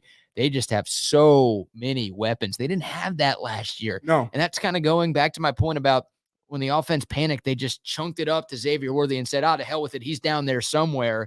Like, they don't have to do that this year because they just have so many good pass catchers, guys who have already gotten it done, some at other schools, but guys who already have experience, guys who have put up numbers at the college level, and obviously a couple of super highly touted recruits with Jonte Cook and Ryan Niblett as well. Hell, a guy who's won 2 national championships. Yep, and he's my offensive player of the game, by the way, A.D. Mitchell. Oh, really? I'm going with him. Yeah, a lot of people to choose from, but I think A.D. Mitchell has 2 touchdowns today. I'm going to go 2 touchdown catches for the Georgia transfer. I hope so. I just hope it works out for all of them. I hope that ball is spread around. I hope I hope, as I said, Quinn Ewers has his footwork down. I don't care who catches them, just as long as they catch them. Yeah, as long as somebody's catching them. That's right. Yeah, it's as simple as that. And thanks to the folks there at Verde's. I love that for sure. Their stuffed chicken, by the way, is my favorite. How about this stuffed chicken breast with zucchini? And I hate zucchini. Yeah. But at this place, I love it. Zucchini, cheese, and mushroom. Oh, okay. How about mushrooms, zucchini, and cheese? I'm in on that. I'm not a zucchini guy. When I go to Verde's, bring that chicken breast on. Yeah. Shout out to our friends at Verde's Mexican Parrilla, located on Hamilton Pool Road off of 71. Oh, yeah. They've got all of your favorite Tex-Mex dishes, plus some traditional Mexican classics as well. Beautiful indoor dining area. Makes for a great date night. But they also have a giant outdoor covered patio. Love it. They've got a huge grass area with footballs, with Frisbees, with games for everybody in the whole family to enjoy. They can also host your party. They can cater to your next event. Go see them for a great meal at Verde's Mexican Parrilla. Once again, Hamilton Pool Road off of 71, in beautiful Spicewood, Texas, and they are the sponsor for our offensive player of the game prediction. You're going with Quinn Ewers. I am going with A.D. Mitchell. Good job. We talked about it, Buck, with the defensive line, right? You expect Texas to be able to dominate in the trenches. If this offense is going to do everything that we've been talking about in this pregame show, it starts with the big uglies up front. It does. Those guys get neglected a lot. Everybody's focused on the quarterback and the skill guys on the outside. Those are the guys who make the highlight reel plays. Those are the guys who actually end up scoring the touchdowns. But it's got to be good on the offensive line this year. It was good last year. I think Bijan Robinson being the best running back in college football maybe helped the offensive line look a little bit better than they might have actually been. But still, 2022 was the best offensive line year we've seen from Texas in a long, long time. This group should be better. Everyone's back. You've got depth. You've got experience. This offensive line should be one of the best in the country this year. And it should be too deep. It's not just the starters. This should be a group that when you come to the second guys should be as good as the first. I mean, they're loaded right now. And this is a group that's gotten a year bigger. It's gotten a year stronger. And, getting together, that coordination between the center and the guard, the guard and the tackle, this is important. So now I've got 2 years under their belt. I think, BK, they'll be a better running group this year when it comes to moving the opponents off the ball and down the field a little bit. I don't think it'll have to be schemed up. I just think they'll be better individuals at run blocking. I thought, the pass protection, some people would say is really, really hard to do, but they're talented athletes. We know what Banks is like. And I mean, he moves like a dancing bear. I mean, that guy just is as smooth as can be, as tall, long arms, really, really nice agility. But I think when you have a senior at center, if you've got a senior, a 4-year starter at center, he may be not what you really, really want. You want bigger. They all do. I mean, they've always wanted to have a guy that's a 6'4", 350-pounder, but they've got a kid in Jake Majors who's played for 4 years, and he's been getting it done. And he kind of coordinates what they do. He's the captain. He's the quarterback of the offensive line. And I thought he did a fantastic job last year leading a bunch of youngsters. And now with another year under their belt and him being a 4th-year starter, a senior, that offensive line should be even better, and especially in the run game. Yeah, you talk about Jake Majors, 27 career starts going into this season, entering technically his redshirt junior year, but it is his 4th year with the program, and he did play some towards the end of his freshman season a few years back. Yeah, I mean, I like him. You're right. Maybe not the most stereotypical guy in terms of size and arm length and strength, but he's solid, and he's very, very important to the success. Somebody has to be the conductor of that, and he is. And that's him. And obviously right guard, that's a position that Texas fans are going to be keeping a close eye on. We've got another or on the depth chart for this one. DJ Campbell's name is listed first. If you care about something like that, he's the top name on the right guard spot for Texas. And then Cole Hudson. Hudson started all 13 games last year as a true freshman. Did a fantastic job. Fantastic job. But I think every Longhorn fan has expected this day to get here. DJ Campbell, the former 5-star, his 2nd year in the program, former top 10 recruit in the country. Everybody was pumped when the Longhorns were able to get this guy. Shout out to the Pancake Fund for making sure DJ Campbell ended up in Austin. But we're finally going to get to see him showcase his stuff. Sark said it throughout the course of the week. It really will be an or situation. Like both of those guys are going to play, and it's not just Campbell gets the first half and then in mop-up duty we'll get Cole Hudson in or vice versa. No, you'll see these guys rotating series today, and you might see that moving forward. But to get to see DJ Campbell, Buck, that's exciting, right? Offensive linemen, watching them play, not the most exciting to a lot of people, but for me, to see if this dude can live up to the hype, because he is a mauler now. And if he can do some of what his high school film showed that he did back then, then Texas is going to have, game right they're going to have an even better offensive line. And you're right, the run game is going to be really, really good this year. Yeah, the run game with this group right here, as I said, they a year under their belts. This will be, when you had guys like Bijan, there were occasions because they were young, you'd see a guy get loose. He'd be in the backfield, and Bijan would just flat out make him miss, or 2 guys he could make miss. This running back group right here is a group that's going to need, to have contact down past the line of scrimmage. Sometimes you're just going to have to maul guys, and this looks like the group that can just start to maul guys and help them get into that linebacker area before they get touched. At times last year, Bijan was just that good, guys. He was making people miss in the hole. Oh, yeah. At the line of scrimmage. He broke a tackle on every play. Yeah. Like every single play, he broke a tackle. Yeah, and now this kind of group, they really can get downhill a little bit. I think this running game will start to smother teams in the Big 12 where they overwhelm defenses, which that's what you like to see. That's what you like to see in the 3rd and 4th quarter of a football game when you've got to run a clock out. When you need a drive that's going to be, we've got 6 minutes in the game. Really would like to take about 3 or 4 minutes off by just running downhill, getting first downs, and just saddling it up. And they've got some guys you can saddle up. And I mean big guys you can saddle up right here. I'm just looking at the sizes of some of these guys on the offensive line. 6'4", 324, 6'5", 320, 6'3", 315, 6'3", 343, 6'6", 321. Those are your starters. And then we didn't even mention Cameron Williams, the sophomore out of Duncanville. 6'5", 369, Buck. Guy's like 19 years old, and he's that big. Boy, I bet you he ate a lot of eggs at the high school level. He was eating more than eggs at the high school level. That guy was eating tables, I think. Yeah, and not just the stuff on the table. You know, and talk about a guy who's come back for his JT Daniels 6th, 7th, 8th year. I mean, to have Christian Jones back, that's a big get. That was a big plus to have that young man decide to come back for another year of football. Mm-hmm. You know, he has aspirations like they all do. 90% of I'm playing in the NFL, and this was the way for him to come back and show NFL scouts that he's got the ability, he's got the body type to get it done.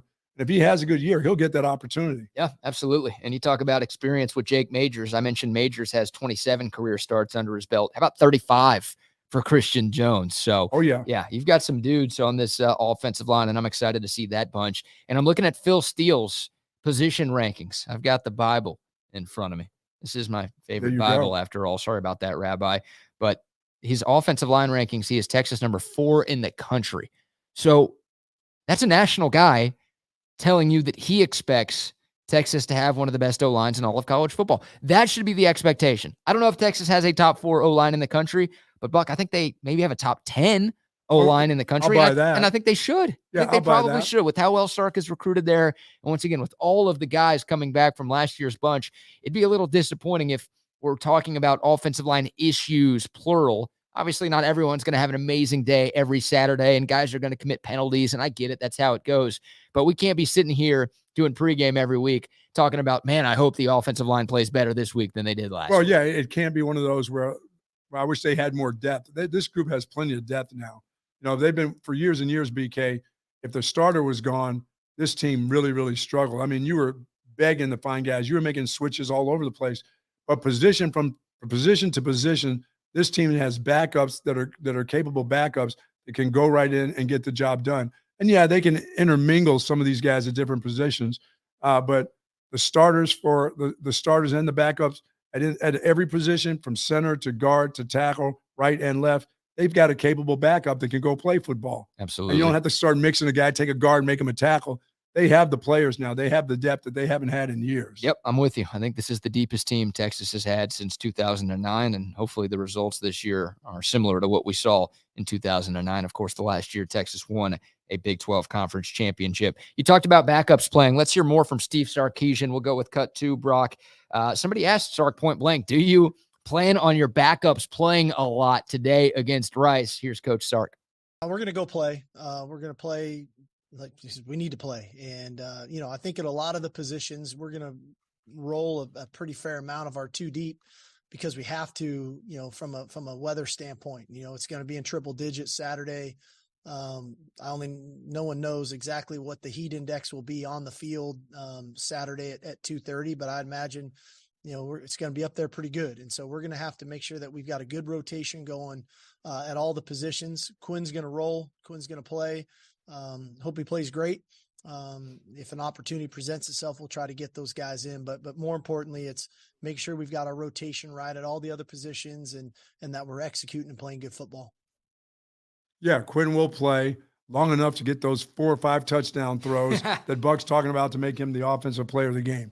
Thank you, Sark. That's exactly what I wanted to hear. Yep. He needs the snaps. He needs the reps. If there's ever a guy who needs the reps, it's that guy.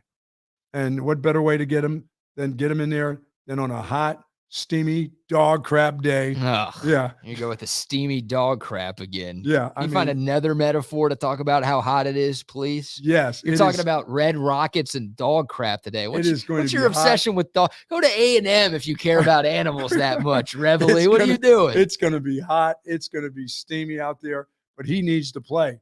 The guy that was posing with all the other quarterbacks, he needs to get out there and sweat today. Yes, he does. He really does. And I think he's a guy that needs to be in there, as you said, not into the 4th quarter, but he needs to be a guy who gets a couple series in that 3rd quarter, coming out of the locker room, how he handles coming out of the locker room at halftime. Yep. Even if they're up by 3 touchdowns, let that guy go in there and get the first couple series, let him throw his 4th or 5th touchdown, then get out. Yeah, we know Ewers has done that before, right? He started 10 games last year. Sure. But, I think that's going to be the plan for Sark. I think the starters will start the 3rd quarter, get a couple of series, and hopefully at that point the game is in hand, and then Right. Sark can sort of empty the bench a little bit and give other guys that playing time. Because you're right, you want Ewers to get more reps, you want him to get more familiarity with his receivers and his tight ends and with the offensive line and with the running backs against another team. Because like you said, even though it's Rice, even though practice for Texas has been harder than this game is going to be, it's still a little bit different going up against somebody who's not your friend, somebody wearing a different colored uniform.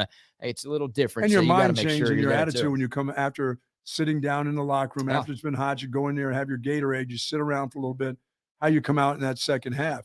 You've got to see what kind of, we talk about his leadership ability. We're expecting him not to come out after halftime. It looks like he's had 5 gallons of Gatorade and is sluggish and his footwork gets lazy. You want to see how he comes out and leads your football team into the third quarter for a couple series. I'm not saying the, 4 series, but after about the second series, that thing should be over with him. Yeah. What's your perfect scenario for Texas from a scoreboard perspective? And we'll obviously give our score predictions a little bit closer to 2:00 when we wrap up the first ever Texas Sports Unfiltered pregame show. But you're talking about like a halftime score, end of first quarter Up by score, 21. And you're saying 3 touchdowns by halftime? Up by 21 at halftime, a comfortable 17 to 21 points where you feel comfortable with your team and that you're not really, you haven't been really struggling in the game. But, there's competition out there. You're not just rolling somebody, you're not up by 40 at half and guys are going to come out and be sloppy in the second half. I expect them to feel good, still be up by 17 to 21 points, BK. Come out into the third quarter. Your starters are still playing for a series, maybe not your offensive line. And some of the guys in the secondary will get opportunities. But I expect your quarterback, the guy who you're going to see an awful lot come out after halftimes of a lot of games from this point on that have to perform. I'd like to see him get 2 series and then go sit down. Sure. That's about the first half line, by the way, in Vegas. It's around 3 touchdowns right now, anywhere from 20.5 to 21.5. So Vegas is kind of expecting what you're talking about. Yeah, where Texas the same guy who's picking TCU to hammer Colorado. Yeah, and we're getting a lot of comments on our Clean Cause YouTube comment line today. Colorado went up 24-14. TCU responded. The former Longhorn, Jared Wiley, apparently had a nice touchdown catch to cut it to 3. So Colorado still has a lead in the third quarter in Fort Worth, 24-21, your score, as we can get your scoreboard update right now before we shift over to Bucky's 3 keys to victory as our TV turns off here at Covert Bee Cave. We got to get that thing back on. Oh, now it turned off. I don't know what happened here, Brock. I got it. We're improvising on the fly here. There you go. I learned how to do this, I think, before we started today. We want to make sure our friends at Covert Bee Cave, who are hosting us today, have their gorgeous logo displayed on the television screen here with us today. Scoreboard update. Mentioned it. Colorado 24, TCU 21. Second half just underway in Fort Worth. Oklahoma scoring again. They now lead Arkansas State 52-0 in Norman. That game early into the third quarter. The Sooners absolutely taking care of business. They're going to cruise to an easy week 1 victory. Michigan leading East Carolina 30-0. The Wolverines about to score again, so no problems with the second-ranked team in the country in their season opener. And Tennessee leading Virginia 35-3. Tennessee, a very intriguing team for me this year, Buck. Obviously, they burst on the scene last year. They had that huge win over Alabama. They were a top 10 team for large parts of the college football season. Quarterback that could have ended up in New York if he didn't get hurt. Yeah, they lost to their quarterback, Hendon Callgirl is what I like to call him, or Hendon Escort. It's up to you. They lost him, and things kind of unraveled for them towards the end of the season. But yeah, Tennessee, Virginia's not very good, but 35-3 early in the second half of that one. That is your score. They play school at Virginia, Yeah, there's not a lot of football being played there. Very similar to Rice. They play school. Yes, they do. And Iowa State's leading Northern Iowa 7-0 late first quarter there. They play gambling. That's your other Big 12 team. Yeah, I wonder how many Iowa State players are betting on this one today. And I wonder what action they have across the country today. So there's your scoreboard update brought to you once again by our friends at Moonshine Bar, Patio, and Grill. Love it. All right, let's get your 3 keys to victory, Buck. These are brought to you by our friends at Hat Creek Burger Company. We'll talk about Hat Creek a little bit later, but let's hear your 3 keys for the Longhorns to take a season-opening win against the Rice Owls. Basically, BK, when you get into first games and second games, it gets to be really fundamental. These are the things that coaches like to see. And one of the things, probably number one, is protect the quarterback. We're talking about how good this offensive line is, but we've got to see how good they are once they get into real action.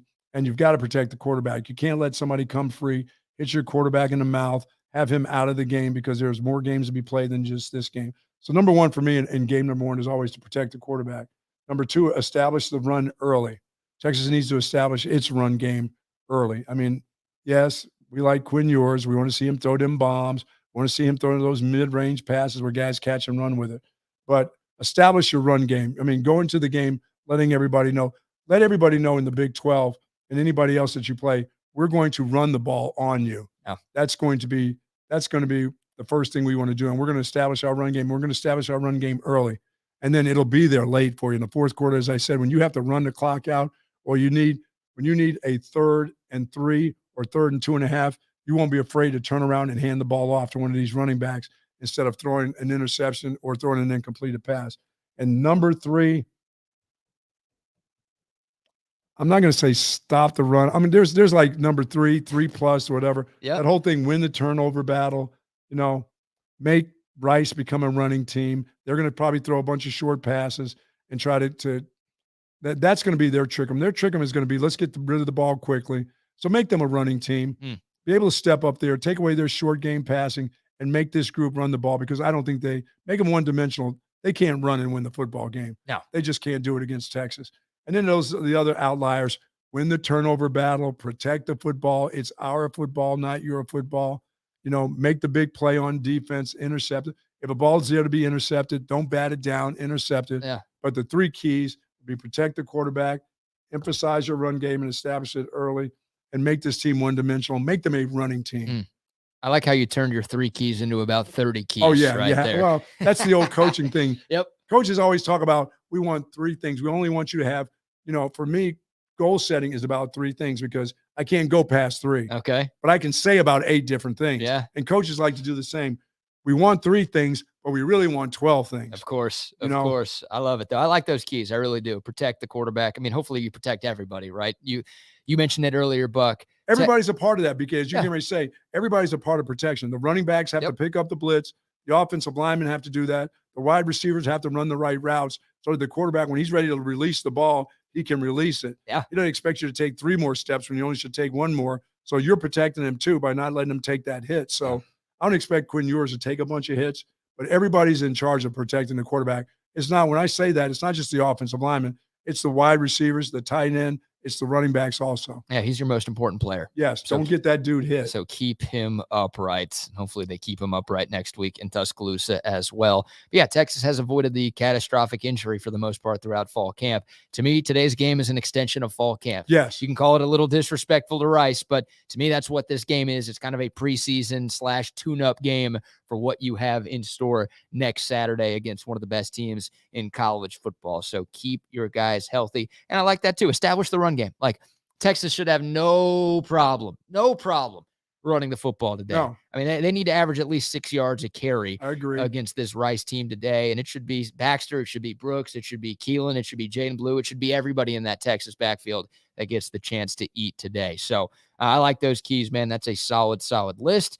You know what else I like, Buck? What is it? A Hat Creek burger. You'd like to have one of those right now, probably. My God. Whether you're on TV or not, they're always tasty. How about this? Our friends at Hat Creek are celebrating their 15th birthday this month. And to celebrate, they've got an awesome promo going on through Labor Day. If you head to Hat Creek from September 1st, yesterday, through September 4th, Monday, and you order a combo meal, they're going to give you a free 9-ounce birthday cake shake. How about that? A free milkshake at Hat Creek. Anytime I can get a milkshake, and especially for free, I'm in. You're all in on that. Yep. Yeah. Just get you a combo. You'll get a free milkshake at any of the Hat Creek locations. They started as a food truck way back in 2008 on West 6th Street, my neck of the woods. Since then, they've grown. They're all over the place. 26 locations across the great state. They're all over Austin. They're in Dallas, Houston, San Antonio, Temple, and Waco as well. Great people, great burgers, great fun. You're going to give away a gift card today? And we will be. Yes, Nice. we will be giving away a $25 Hat Creek Burger Company gift card. All you have to do to enter our giveaway, 3 things. Subscribe to the channel. That's 1, Coach. That's 1. Like the video. That's 2. Leave a comment.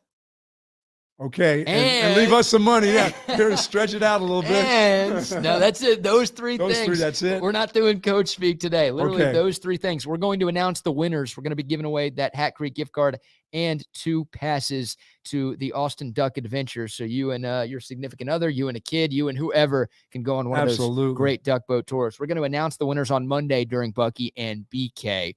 So make sure you're locked into that as well and listen to all the great content we have on Texas Sports Unfiltered. But that's it. Subscribe to the channel, like the video, leave a comment. We're going to hit up the randomizer again, Buck. Boy, I got to get a look at that randomizer because the language that we just make up on this show, did you and I have, I mean, our vocabulary from the beginning to now it's in pregame now. We make up that randomizer. Is it a machine? What is it? I mean, is it like the jugs machine? I know what the jugs machine is. You like the jugs. Yeah. And I like the machine too. Yeah, so we've heard that about you. Yeah. So I need to see this randomizer. I don't. Is it a box? Did you just shake up stuff in a box and that's what put a bunch of names in a hat? Yeah, like I do for the golf tournament. Just pick a name out of the hat. Okay. Yeah. No, we're not cheating like, okay. All right, you do out there. No, it's legit. It's a website. It's like random dot. I think it's edu. It's very educational there. Just type in a bunch of names, hit randomize, and it picks it for you. Picks it for you.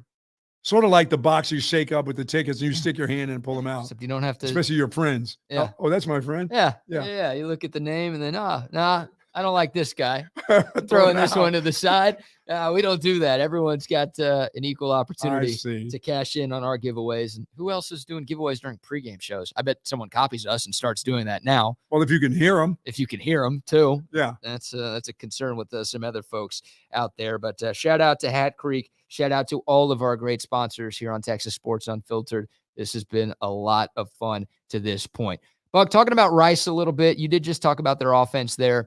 I mentioned it earlier. They had a game against UTSA last year where they ran the ball 32 times and had a total of 5 yards. That's hard to do. That is very hard to do. That's impressively bad. And obviously sack yardage is included in that as well. I don't think it needs to look like that for Texas, right? Like Rice can have more than 5 yards on the ground today, and I'll still feel like this defense can have put together a pretty solid performance. You're okay with a 40-yard rushing day is okay? That's fine. But yeah, that's what I want to see from Texas. And just talking about this Rice team, man, like there aren't a lot of guys that scare you. I mean, you talk about keys to maybe slowing Rice down, just contain JT Daniels and Luke McCaffrey. You know, that's the one guy. We're talking about a former 4-star recruit, a guy who started his college football at Nebraska, a guy who started his college football playing quarterback, but he's a great athlete. He's a McCaffrey. He can move a little bit. Sure. That guy will be a decent test for whatever cornerback is going against Texas. I wouldn't be surprised if Rice tries to give McCaffrey the ball on some jet sweeps, right? They just find creative ways to get him the football. Anything his brother does. He is their best playmaker there. So that's like, to me, those are the two guys you got to focus on. The quarterback, that's obvious, but JT Daniels is Rice's best player. And yeah, Luke McCaffrey, I think, is their best skill position guy on offense, just making sure that you are containing those two dudes. If you do that, you should have no problem keeping Rice off the scoreboard. Now, they've got a pretty big running back in Broussard. He's 6-footer, 221. This is not a 185-pounder that's running up there. This guy almost 225 pounds that can hump it up in there too. Ugh. So he's one of their, I mean, he's a playmaker for them. They don't have a lot of playmakers. They just don't. They don't have a lot of depth, and they don't have a lot of skill playmakers. And as you said, Luke McCaffrey's one, Broussard is one, and then there's the quarterback. Other than that, they're just guys. Yeah. They're just student athletes. Yeah. Emphasis on student. Yes. When you're talking about this Rice team. All right. We've talked a lot about Rice. I get it. It's the Texas Rice pregame show here on Texas Sports Unfiltered, but let's talk more about the season as a whole for this Texas team. We sort of gave our season-long predictions towards the end of Bucky and BK yesterday morning, Buck. But, man, yesterday, I want to make sure you haven't changed anything because you have been politician-like over the last couple of weeks with your overall expectations from this Longhorn bunch in 2023. Yesterday, you still said 11-1 in a Big 12 championship for this Texas team. Are you sticking with that prediction? Are you seeing just one loss in the regular year for Texas? I'm still seeing one loss somewhere. I mean, as I said yesterday, and I've been saying throughout our broadcast, I'm expecting the head coach to win 2 ball games in the Big 12 probably, or maybe even next week being one that he wins with his play calling. I'm expecting him to get better at what he does. I'm expecting the quarterback to get better at what he does. I'm expecting the team as a whole to understand that these late fourth quarters, if they're up by 7 points, it needs to be all of a sudden they're up by 21 points. It can't be a dogfight.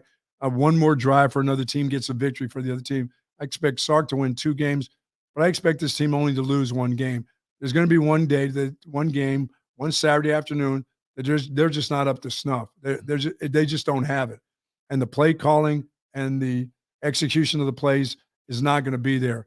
Now, that's a little pessimistic, but it's just going to happen. This team will have one that they fall asleep on, and one, maybe a team's just better than they are, and that could come next week. Yep. But I don't expect for them to have 3 losses like others think they're going to have. I expect them to have 1 loss. And I'm thinking that game could be as soon as next week. But throughout the Big 12, they have a better roster than everybody in the Big 12. They do. Hell, they may have a better roster than the team that they play next week. So I don't even know why I'm even saying 1 loss, but I'm going to give them that one day they're just not going to show up on a Saturday and they won't be able to overcome it. You hope it's just one of those days. Yes, it's one of those days. That's been a huge problem with this program over the last 12, 13 years is they just play down to their competition, right? Yeah. Like there have been times where Texas has beaten some really, really good teams, and then you play an Iowa State or a TCU or a Baylor or a Kansas, God forbid, and you just let up and somehow you lose that type of game that you shouldn't lose. Texas is going to be favored in 11 games this year, Bucky. Yes. So Vegas is basically telling you that they think the Longhorns should be going 11-1 this season. They just can't have those letdown games. I get it. You're going to have days where, hey, not everyone's at their best. Well, you're going to have more than one of those, Sure. but you have to come on top of those. Those games for this football team with the talent, they have to come on top of the games where they have a little bit of letdown periodically through the course of the game, but it can't be a letdown to the point where they lose the game. Yep. Your letdowns can't be that way. In the Big 12, you can have those letdowns, but it's how you handle the letdowns, how you can come through the adversity. They have to come on top of some of this adversity instead of us talking after games and post-game shows saying, you know what, if they only could have stopped that series, if they only could have made the play against Bryce Young last year, if they only let a Heisman Trophy winner look to his coaching staff and said, I got this, guys. Let me just take over. Individuals take over and beat them. Yeah. They have to be the ones where the opposing team is now saying that about them. Damn it. If we didn't let them take the ball on 3rd and 3 and run the ball and get a first down in the run and get, 3 more downs to run the clock out, maybe we would have won. Texas has to be on the other side of that now. Yeah, Sark's got to be better. It's as simple as that. I think that is going to be the biggest thing that determines whether or not Texas wins the Big 12 this year. I mean, obviously the players on the field, those are the guys who decide the outcome. I understand that. And Quinn Ewers is a massive, massive question, right? I expect him to be better, but he needs to be better too for Texas to get to Arlington and ultimately win this league on the way out the door. But Sark's got to be that guy. Yes. And you talk about it like, I think of more specific examples of what you're saying where Sark needs to go out there and win 2 games. There's going to be a day where Quinn Ewers just doesn't have it. Right. There's going to be a day where this team can't run the football. Well, for some reason, somebody's made a crucial fumble somewhere and, everybody's daubers down. So now everybody's head's a little bit down and the head coach has to say, okay, I've got to play for you. Figure it out. Yeah. Sark, figure it out, right? Right. Coaches are problem solvers like that. That's what Sark has to do. And at times, this isn't just a Texas thing. This is his entire coaching career. When you go back to USC, when you go back to Washington, he just has lost the battle of adjustments too often. And it just has felt like his teams in those big spots that you're talking about haven't made those winning plays that you need to make to win championships. Sark has hopefully gotten to the point, and I'm still in wait and see mode on this. He's hopefully gotten to the point where he has evolved to where he can match wits with those guys mid games. Because Buck, I think he's the best scripter in the country. Early game, the first 15 to 25 plays. I mean, Texas was getting out to huge leads last year. Even in 2021, when they went 5-7, it felt like Texas was getting off to fast starts all the time. But just the coaches in the Big 12, obviously it's going to get tougher in the SEC, but like they'd figure some things out. They'd make their adjustments, and Sark just couldn't win that chess match. Right. He's got to be better. He's got to find ways that, okay, after those first 15 to 25 plays, when the game is settled in a little bit, and the game of chess really does begin, he's got to prove the ability that he can go out there and not only match, but be better than these coaches in this conference. And on this very program, I can't wait till we get into that part of the season where we have the folks that listen to us text in and say, you know what? He won that game last week. Yeah. That was that guy who won the game. Yeah, the players play, coaches coach, and you have to execute. But I want to have 2 games this year where we all say at the end of the game or the post-game show where this is Coach Sarkisian. He won the game today for the football team. He didn't sit back and then his team lost. He won the game. His play calling, whether it's an offensive play call or whether he calls timeout at the right time on defense, whether he uses whether he uses timeouts properly, or he decides to kick a field, whatever it is, he's the guy who won the game. Not just the players, but the coaches won the game. I think he's got to have 2 of those this year on the way out in order to get into the championship and win the championship. Yeah, I like that thought. And it felt like the first halves of games were all gas, no breaks, and then Texas would get into some traffic. That's why they play 4 quarters. Yep, especially offensively. Yeah. So, yeah, just too many blown second half leads and a couple of bugaboos for Steve Sarkisian. Trey has talked about this a lot. He has struggled against ranked teams, and he has struggled on the road in conference play.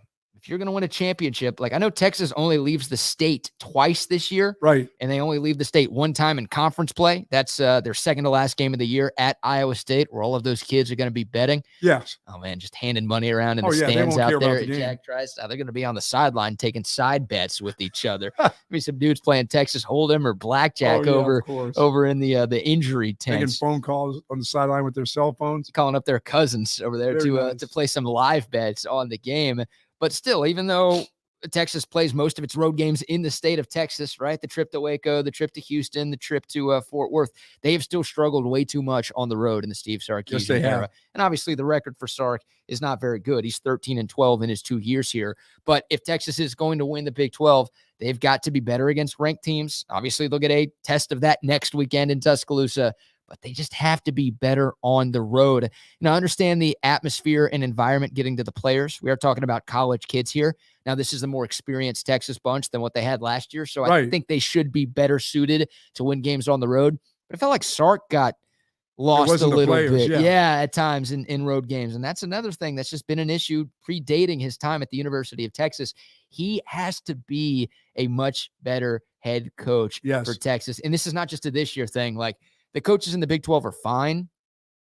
Not great. I mean, we're talking about Chris Kleiman maybe being the best coach in the Big 12. Yep. No disrespect to that dude, but look who's in the conference that Texas is about to go into. Absolutely. You need to get confidence from Sark this year that he can hang with the best coaches in the sport. And by the way, it's not just us as fans and people that see football. The players know that too. It permeates throughout the team. They know when their coach is making that call, that they know that this guy just made a call that won us the game. They'll look around at each other and say, well, you know what, we made the play happen. But they'll understand when that play call came in, the confidence that they had to execute that play and it worked they'll all look and say, that's the guy right there. Yeah. That's our leader right there. The coach did that for us. Yeah. We just did it like we do at practice every day. We just executed the play. Yeah. But he called the right play at the right time and he made the right decision. He has to do that for this football program this year. In order for them to get to a championship game, once again, get me to the championship game. Anything can happen in a championship game. Things happen in championship games, really things that you don't expect to happen. But get us to the championship game, Coach. Yeah, that's what we're looking for from this bunch. And I think the honeymoon period is over for Steve Sarkisian. Yes. Right? And look, for some people, it ended in year 1 when they went 5-7, and it's like, all right, whoa. But, yeah, year 3, Sark has openly talked about it throughout the offseason that he finally feels like this is his team. Yes. He's got the roster he wants. He's got guys practicing the way that he wants. He's got the leadership, the culture established the way that he hopes. He's brought in coaches from other places to help him out. Yep. He's done a great job with that. I mean, Gary Patterson last year was, I think, fantastic for this defense. I think they learned an awful lot from Coach Patterson and how he handled TCU and how he built that program. I think they built a little bit of confidence in themselves.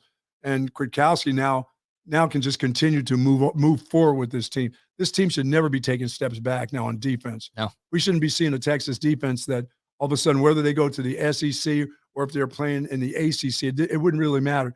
This team now should be going forward in the way they play defense, not backwards, not staying level. I think they'll still have one of the best secondaries that we'll see in college football as the season progresses on.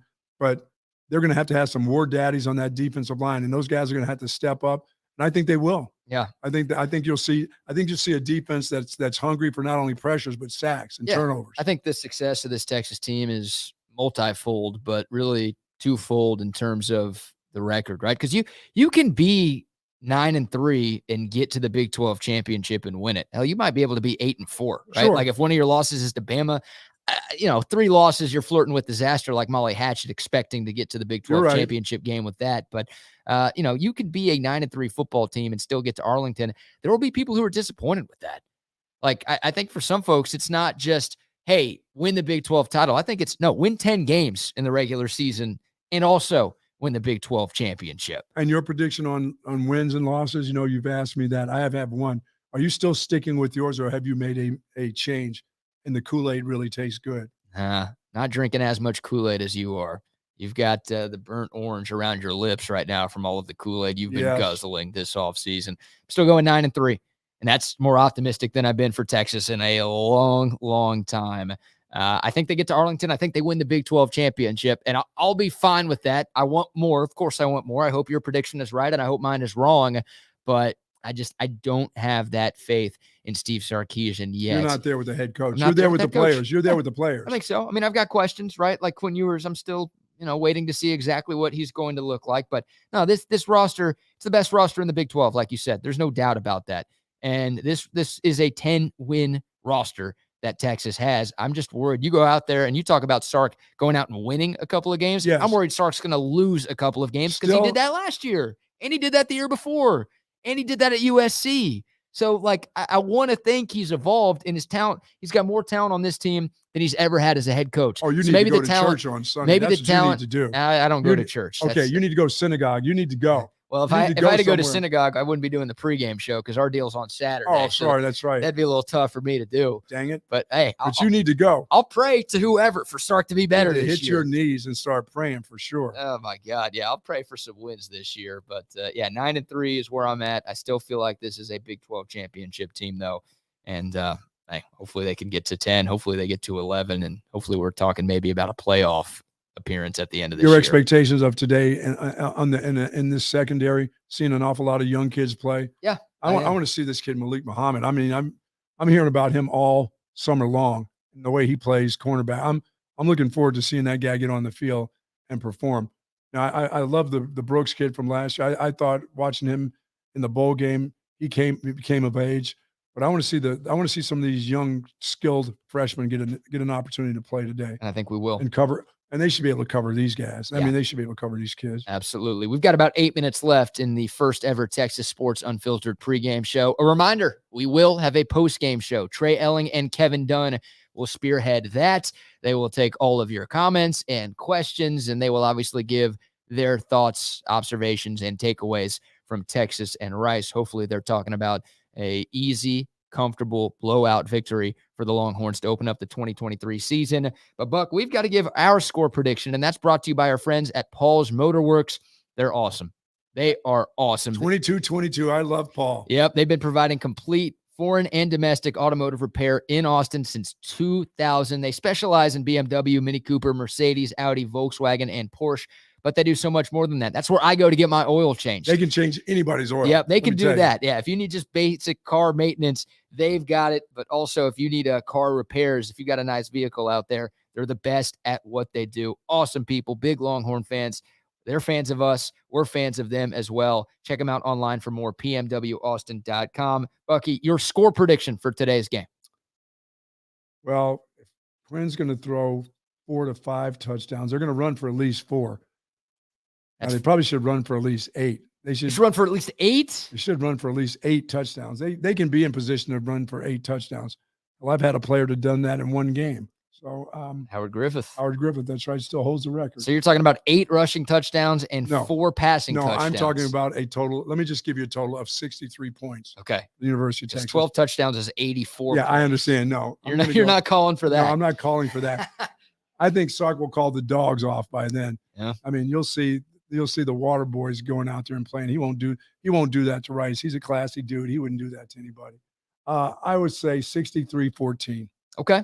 63-14. So that's a win and an easy cover. Yeah, and that's the depth of this Rice team will come into play. They just don't have the depth. And Texas has too many skilled players that simple plays become missed tackles into big plays. And I think that happens a lot. I think it happens with the first teamers, but I also think as the game starts to wear on, and the Rice team is into their third team players. Texas will bring in they still have guys that they want to look at that are second teamers. The score will get ugly. It'll get out of hand, and a lot of big plays will happen. Okay. I'm with you on the Texas win. I'm with you on the Texas cover. I'm going 52-13 as the final. So not as much. And how did they get 13? How the hell did they get 13? Well, you have Rice with 14. I know, but I know you're going to be thinking. You've got them getting into the end zone twice. Well, that will be late for them too. Yeah, I think you're right. Yeah, I don't know. I mean, look, JT Daniels is a decent quarterback, and maybe when Texas brings in its reserves, Rice will find some garbage time points. I hope it's not more than that, right? Anything more than that, and I'm worried about what Alabama's going to do next weekend. But no, I'll go 52-13. Not as much explosiveness on offense, but I think this will be a cool, calm, and comfortable win for the Longhorns. It won't be for the folks sitting at DKR, but I think it will be for these Texas players. Well, that's what fans do. They go to the games. They sit in the heat. They sit in the cold. They support their team. They support the quarterback. They support the defensive backs. And you got to see a whole lot of that today. I think for Quinn Ewers, this is such a big game for him. Not just a big season. We all know what the season. We talked about that for 2 hours. What the season entails and what our expectations. Yeah, I expect them to be in the championship game. I expect for there to be some really, really tough battles that they'll have to face in the Big 12. Yeah. But they're better. They're just better.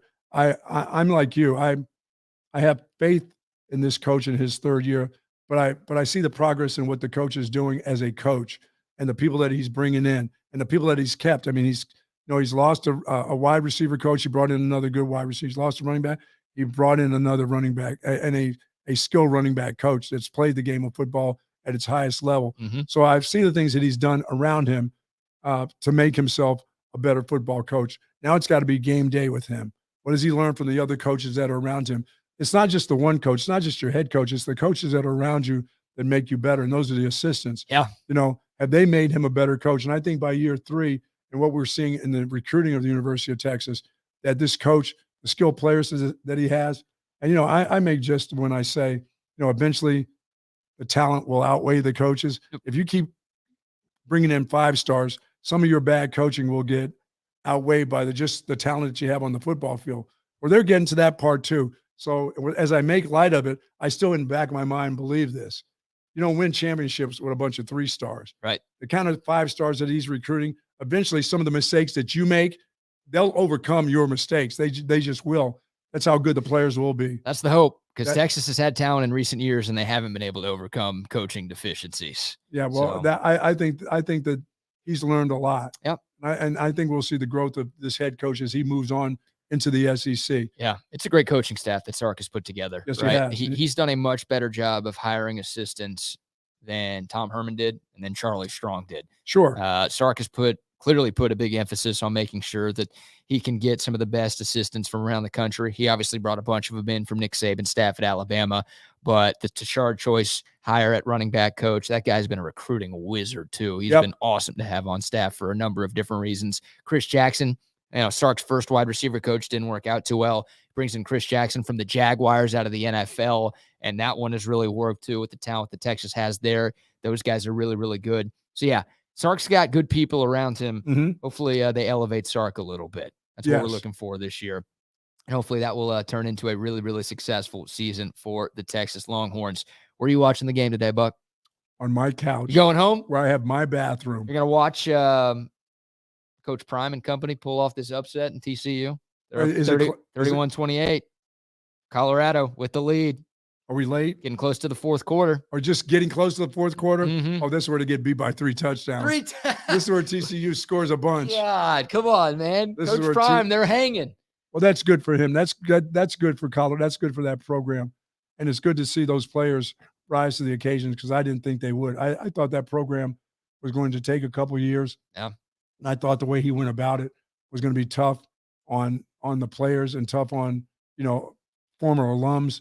And it looks like he's got him where he wants. He obviously knows in game 1, he knows what he's doing. Yeah, worth every penny to this point. Oh, well, but we'll see, because guess what? If you lose, a loss is a loss. It doesn't matter. I know it matters to us and our cousins, but in the thick of things, there's one thing: you either win or you lose. Yeah, that is true. And it won't matter what the point spread is, because when he gets in there after a game, if he loses, It wouldn't matter if you got beat by 50 or if you got beat by a late field goal.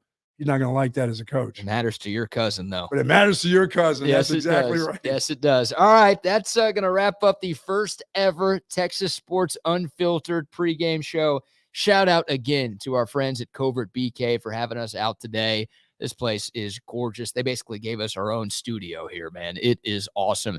You're wearing a blanket. It is so cold in here. I know. The AC. This is the best AC in all of Central Texas is right here at Covert BK. Absolutely. Great people here, too. If you're looking for a new car, truck, SUV, come out to Covert BK. They will take care of you. The Escalades, the GMCs. I mean, they've got 7 brands out here in BK. This place is massive. It is gorgeous. They've got great people here, too. None of those shiesty, stereotypical car salesmen. Oh, no. No, these are great people. Nobody's attacking you when you come through the door. Exactly. Great people running the show here at Covert BK. We are thrilled that they are such a huge partner with us at Texas Sports Unfiltered. Shout out to our other pre- and post-game show sponsors, Clean Cause, Verde's Mexican Grill, Kenfield Golf Cars, Hat Creek Burger Company, Moonshine Patio Bar and Grill, and Paul's Motor Works. Buck, this was a lot of fun. I will see you on Monday, my friend. Absolutely. Bright and early, 8 o'clock. As I go up those 18 flights, I'll be there on time. Whatever. Post game with Trey and KD immediately after the game. And yes, the full brand new lineup of Texas Sports Unfiltered